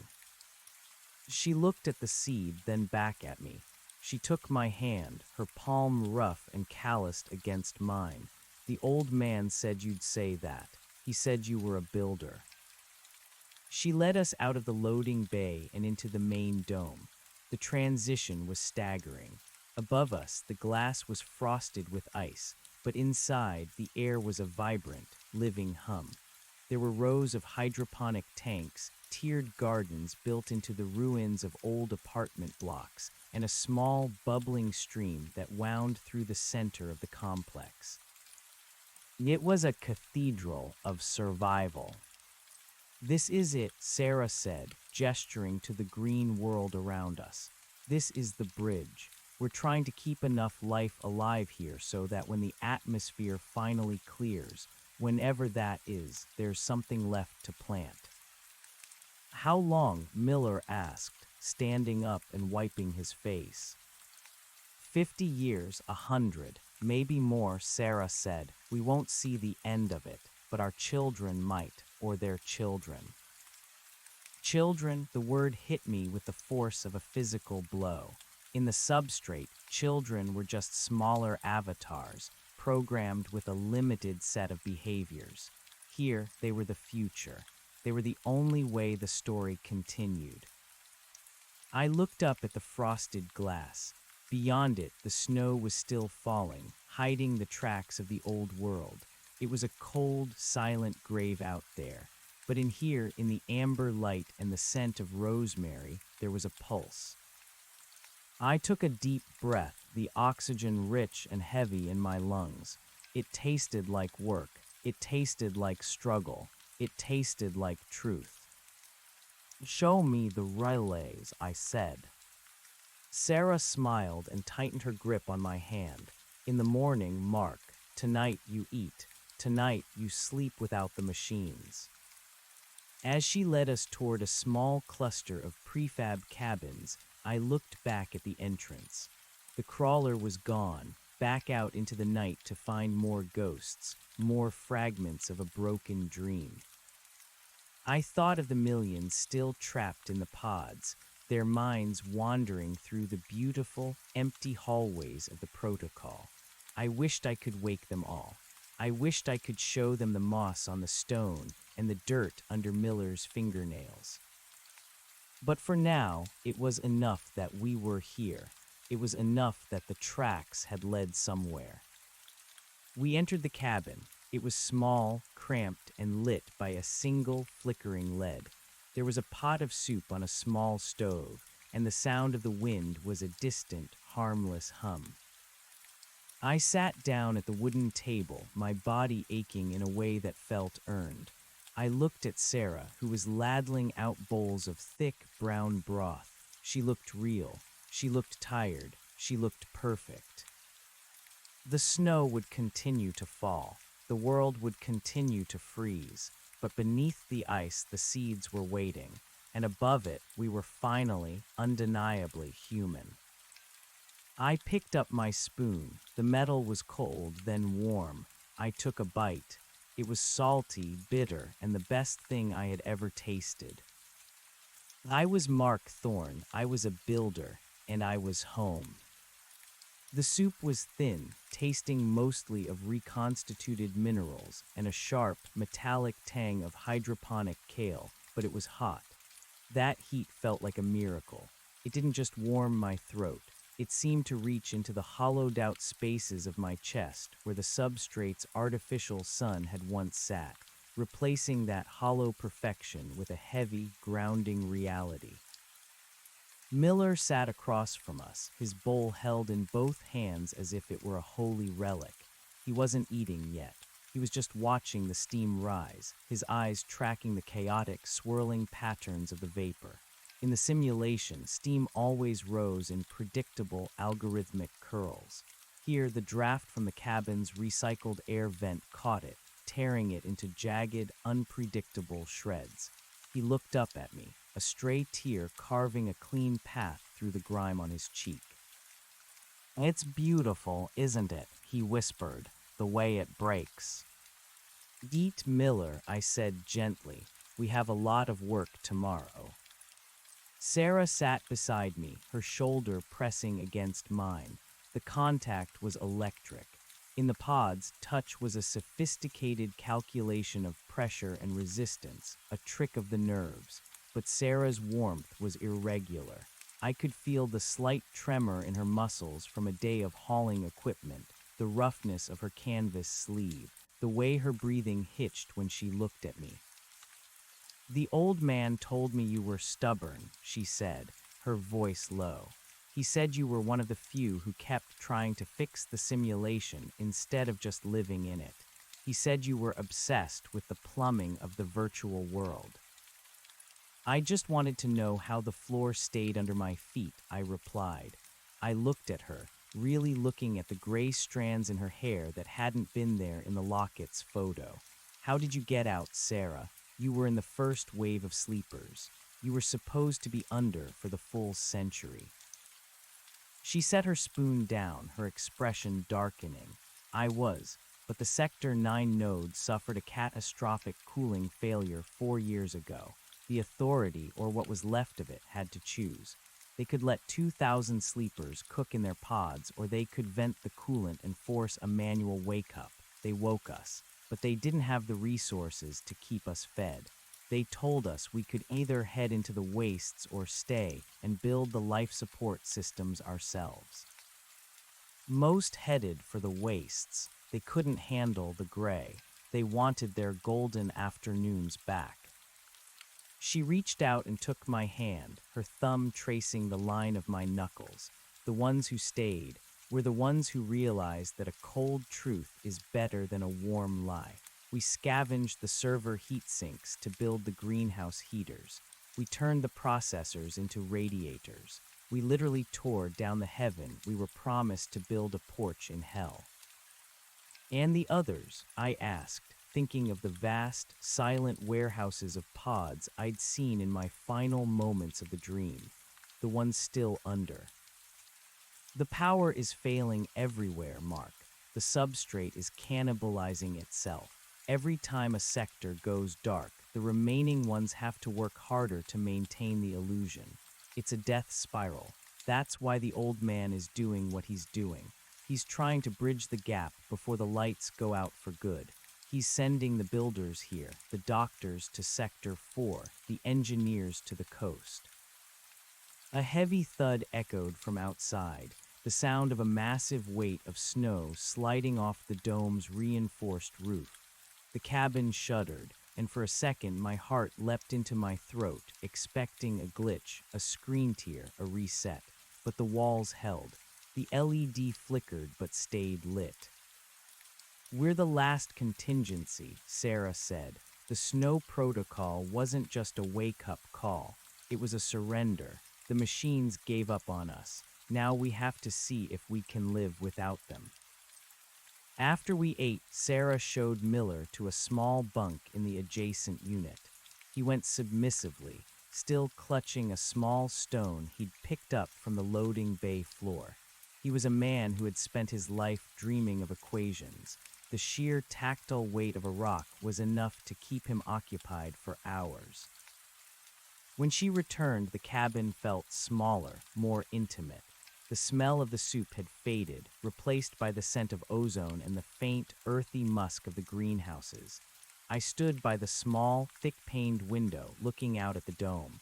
From this angle, I could see the silhouettes of the trees, stunted, gnarled things that looked like they were screaming at the sky. They weren't the majestic oaks of my dreams. They were survivors. "They're apple trees," Sarah said, standing behind me. She wrapped her arms around my waist, leaning her head against my back. "They don't fruit yet. The light isn't right, and the bees, well, the bees are a work in progress. But they grow. Every year they put out another inch of wood. It's the slowest victory in history." I turned in her arms, holding her close. The reality of her was overwhelming. I spent so long looking for you in the snow, Sarah. Even when I didn't remember your name, I remembered the way I felt when I was near you.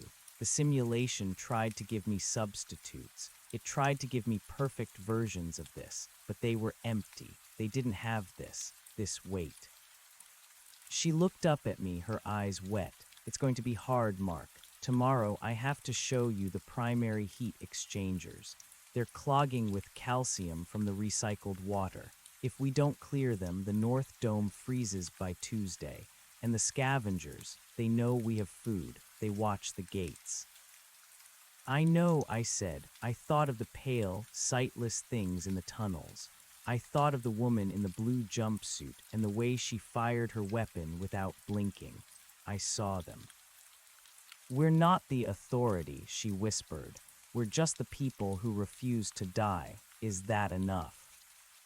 It has to be, I said. We lay down on the narrow cot, the blankets heavy and smelling of lye.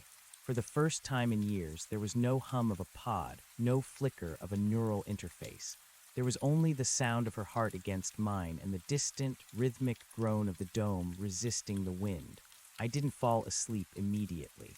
I watched the shadows on the ceiling, waiting for them to pixelate, waiting for the world to dissolve. It didn't. The darkness remained solid. The cold at the edges of the room was persistent and honest. I woke before dawn. The light in the dome had shifted to a dim, pre-dawn violet. Sarah was still asleep, her face relaxed in a way that made her look like the girl in the locket again. I dressed quietly and stepped outside. The air was bracing, a sharp slap of reality that cleared the last of the sleep from my head. I walked toward the central plaza of the dome. A few people were already moving, technicians in grease-stained coveralls, a woman carrying a tray of nutrient-paced bars, a man checking the tension on the support cables. They all nodded to me. It wasn't the friendly, programmed greeting of a substrate NPC. It was a nod of recognition. Acknowledgement of a fellow ghost who had returned to the flesh. I found the woman from the crawler standing near the loading bay. She had her helmet off now. Her face was sharp, her skin pale and mapped with fine scars. She was smoking something that smelled like burnt pine needles. Sleeper, she said, squinting at me. You didn't bolt in the middle of the night. That puts you in the top 10%. I have work to do, I said. Where are the exchangers? She pointed toward a massive, rusted structure that rose like a tumor from the side of the main dome. It was encrusted with ice and hummed with a low, agonizing vibration. The guts of the place. Sarah's the boss of the green, but that beast is mine. Or was. I'm a scout. I'm better at breaking things than fixing them. I'm Thorn, I said, holding out a hand. She looked at my hand for a long moment, then shook it. Her grip was like a vice. Jace, don't get your fingers caught in the intake, Thorn. We don't have the meds to grow them back. I walked toward the exchanger. As I got closer, I could see the scale of the task. The pipes were ancient, salvaged from the ruins of the old world and welded together with more hope than skill. Steam leaked from a dozen pinhole ruptures, hissing like angry snakes. This was the thermal bridge the old man had mentioned. It wasn't a metaphor. It was a crumbling piece of infrastructure that kept 2,000 people from becoming ice statues. I knelt by the primary valve, running my hand over the cold metal. It was vibrating at a frequency that suggested a blockage in the secondary flow. I knew this sound. I had heard it 1,000 times in the substrate's maintenance subroutines. The simulation had been based on these very machines. The designers had mapped the flaws of the real world into the virtual one to give it authenticity.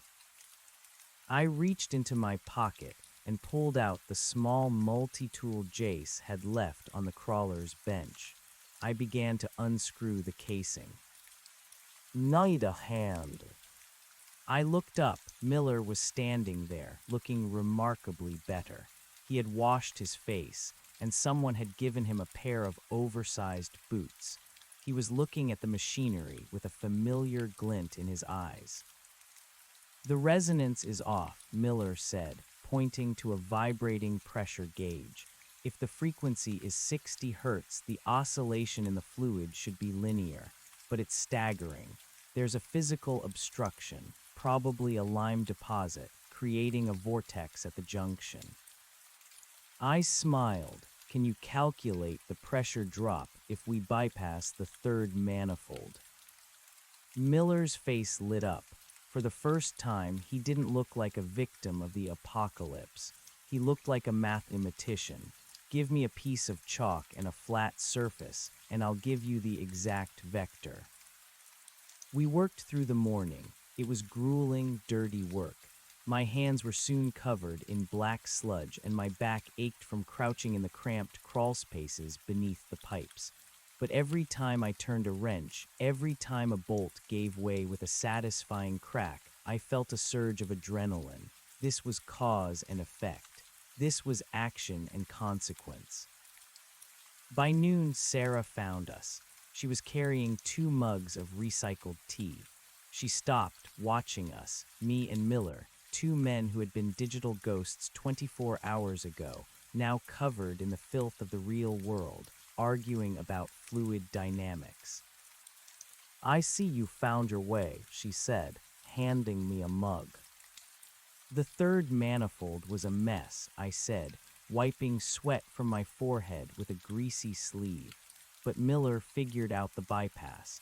The vibration should settle down once the pressure stabilizes.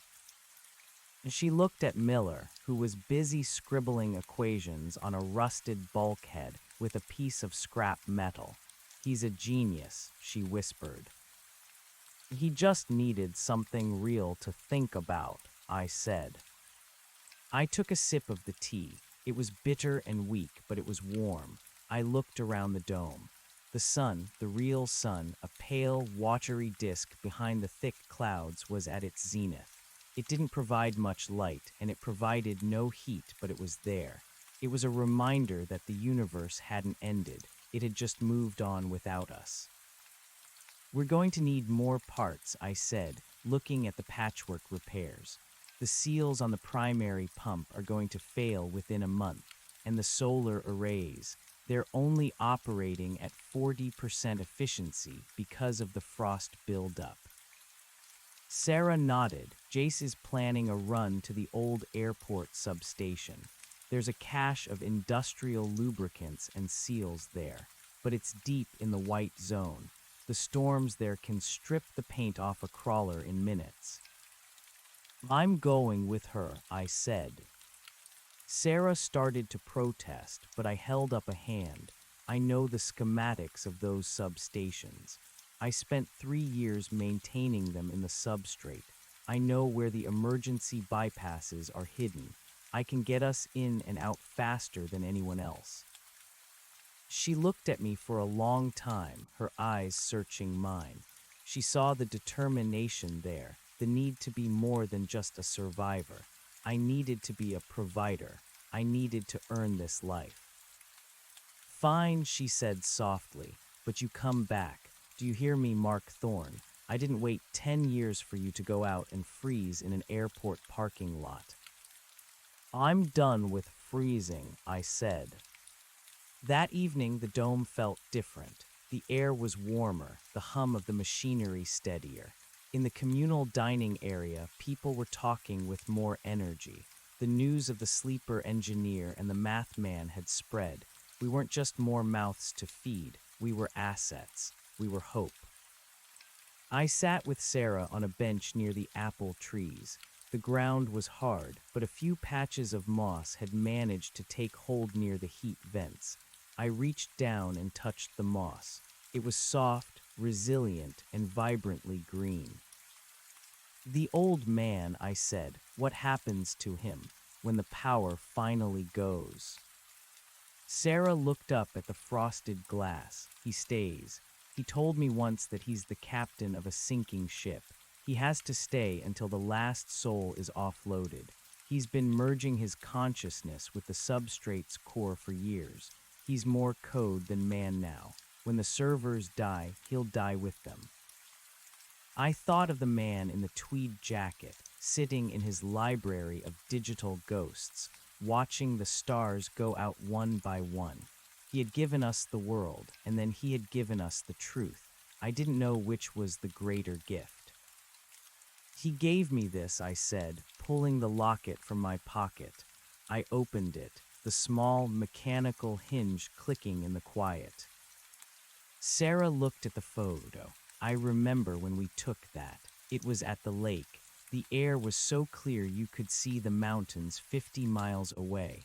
I thought that was the world. I thought it would always be there. It is still there, I said, looking at the moss, the stunted trees, and the tired, determined people around us.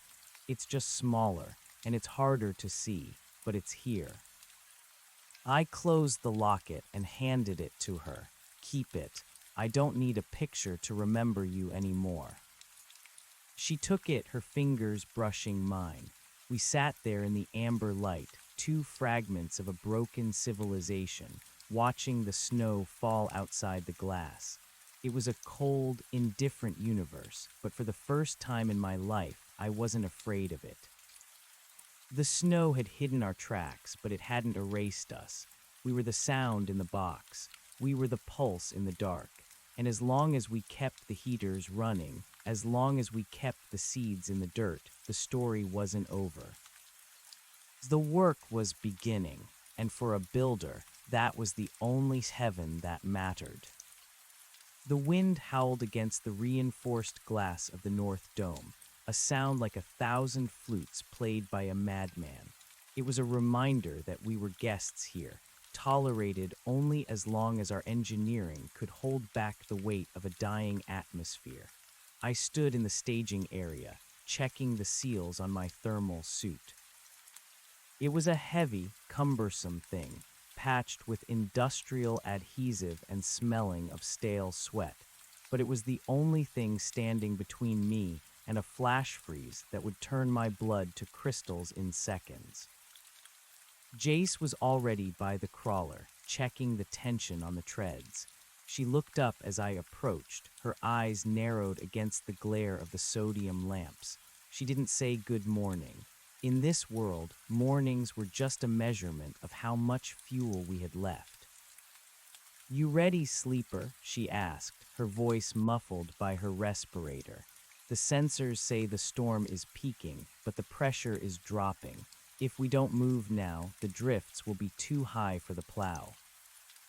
"I'm ready," I said. I felt the weight of the toolkit on my hip, a solid, comforting presence. Behind me, Miller was watching from the airlock. He looked small in the vastness of the hangar, but his eyes were bright. He had spent the last 6 hours calculating the optimal route through the ruins of the city, factoring in wind resistance and the structural integrity of the overpasses. He had handed me a crumpled piece of paper covered in cramped, precise notations. "Avoid the 4th Street Bridge," he had warned. "The thermal expansion from the last thaw cycle has compromised the tension cables. If the crawler's vibration hits the resonant frequency, the whole span will pancake." I climbed into the passenger seat of the crawler. The cabin was cramped, smelling of diesel and old copper. Jace slammed the hatch and engaged the heaters. The engine groaned, a low-frequency rumble that vibrated through my teeth, and then we were moving.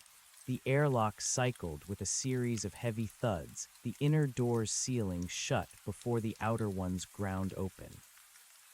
The world outside was white, not the soft, pillowy white of a postcard, but a blinding, aggressive void.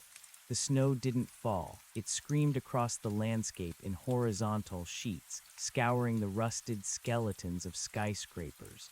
I stared out the reinforced viewport, trying to reconcile this wasteland with the lush, green city I had inhabited in the substrate. In my memories, there was a park here. A place where children played, and the grass was always trimmed to a perfect 2-inch height. Now, there was only a jagged mound of girders and frozen concrete, half buried under a dune of gray ice. "Don't look for the landmarks," Jace said, her hands steady on the steering sticks. "They're gone. Look for the shadows. The shadows tell you where the holes are." We drove in silence for an hour. The crawler bucked and swayed as it climbed over debris, the tracks grinding against frozen steel. Every jolt sent a spike of pain through my shoulder, a reminder of the physical reality I had ignored for so long. It was a good pain. It was a tether. "There," I said, pointing toward a low, sprawling structure that emerged from the spindrift. "The airport substation.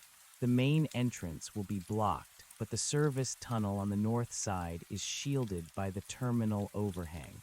It should be clear." Jace grunted, banking the crawler toward the shadow of the terminal. As we drew closer, I saw the remains of the planes. They sat on the tarmac like giant, flightless birds, their wings snapped by the weight of the ice. It was a graveyard of ambition. We parked under the lee of the terminal, the silence that followed the engine's cutoff more deafening than the roar of the storm.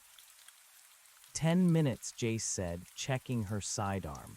We grabbed the seals, the lubricant, and any copper wiring we can strip. If the scavengers show up, we don't negotiate. We leave. We stepped out into the cold. It was a physical blow. Even through the suit, the temperature felt like a weight pressing in on my lungs. We moved toward the service hatch. I knelt in the snow, my gloved fingers fumbling with the manual override. In the substrate, this would have been a simple command, a flicker of thought.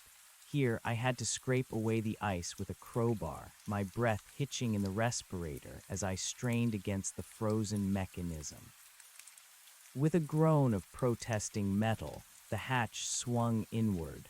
We dropped into the darkness of the substation. The air inside was still and smelled of ozone and ancient dust. My flashlight cut a path through the gloom, reflecting off the rows of silent transformers. It was a cathedral of dead technology. I led Jace toward the maintenance lockers at the back of the hall. "Here," I whispered, my voice echoing in the hollow space. I pulled open a heavy steel drawer. Inside, nestled in crates of yellowing foam, were the high-pressure seals we needed. They were pristine, preserved by the very cold that was killing the world outside. Jace began loading them into her pack, her movements quick and efficient. I moved toward the primary control bank, my curiosity getting the better of me. I wiped the frost from a monitor screen. It was dead, of course, but the labels were still legible. Sector 9 grid control. This was where it had happened. This was the physical heart of the world Sarah had lived in before the cooling failure. I looked at the manual override switches, the red handles worn smooth by the hands of the technicians who had tried and failed to save the sleepers. "Thorn, move it," Jace hissed. I turned to follow her, but a sound stopped me, a rhythmic, metallic tapping. It wasn't the wind. It was coming from the ventilation ducts above us. "Scavengers," I whispered, reaching for the heavy wrench in my belt. "Worse," Jace said, her light tracking upward, the blind. From the shadows of the ceiling, they descended. They were human, or had been once, but their skin was a translucent, sickly white, and their eyes were filmed over with thick cataracts. They moved with a jerky, spider-like grace, their fingers elongated and tipped with hardened, blackened nails. They didn't need sight. They tracked the heat of our suits, the vibration of our hearts. "Back to the hatch," Jace yelled, drawing her pistol. The crack of the shot was deafening in the confined space. One of the creatures fell, shrieking a sound that was half hiss, half sob. We ran. The substation, which had felt like a sanctuary moments ago, was now a labyrinth of teeth and claws. I swung the wrench at a pale shape that lunged from behind a transformer, feeling the sickening jar as it connected with bone. We scrambled up the ladder to the hatch, the cold air of the storm rushing in to meet us. Jace pushed me through first, firing a final volley into the dark before slamming the hatch and dogging the bolts. We didn't wait to see if they could follow. We scrambled into the crawler, the engine roaring to life with a desperate urgency. As we pulled away, I looked back at the substation. A dozen of the pale figures stood on the roof, silhouetted against the whiteout. They didn't chase us. They simply watched, their sightless eyes turned toward the heat of our exhaust. "They're hungry," Jace said, her voice shaking slightly as she gripped the controls. "Every year there are more of them. The more the substrate fails, the more people get dumped into the wastes without supplies. They adapt, or they become that." "We have the seals," I said, clutching the pack to my chest. "We can fix the pumps." The return trip was a blur of white and gray.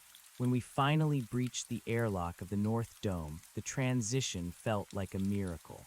The warmth, the smell of recycled air, the sight of Sarah waiting by the gantry, it was almost too much to process.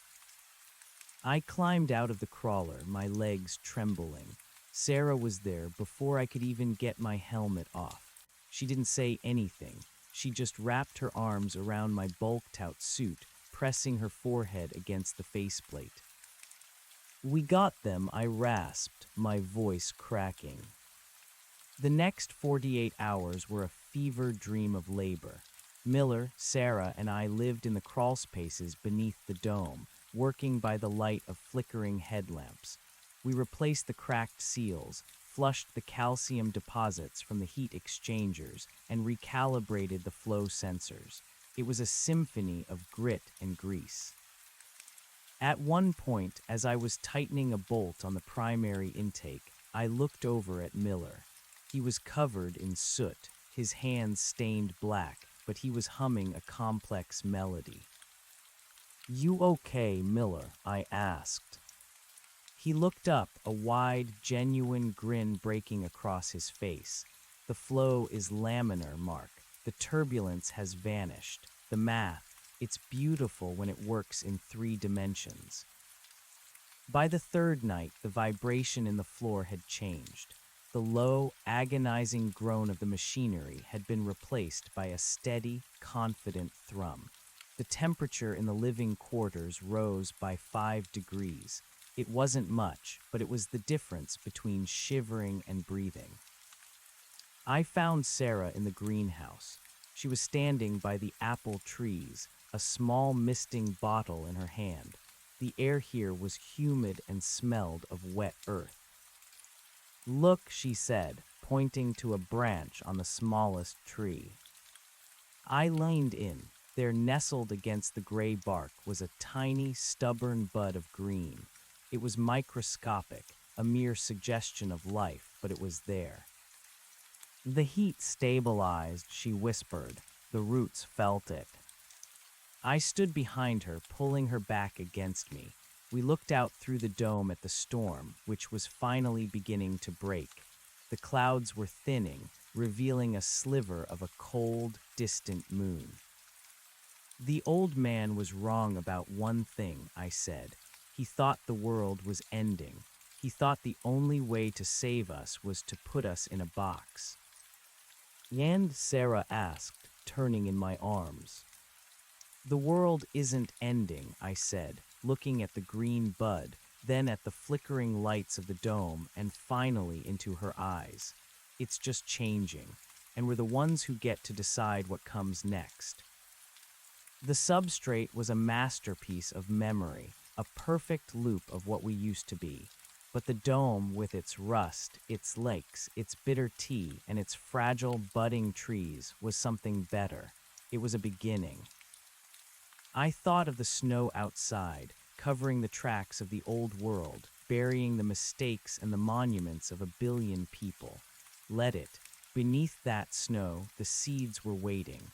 and above it we were standing guard.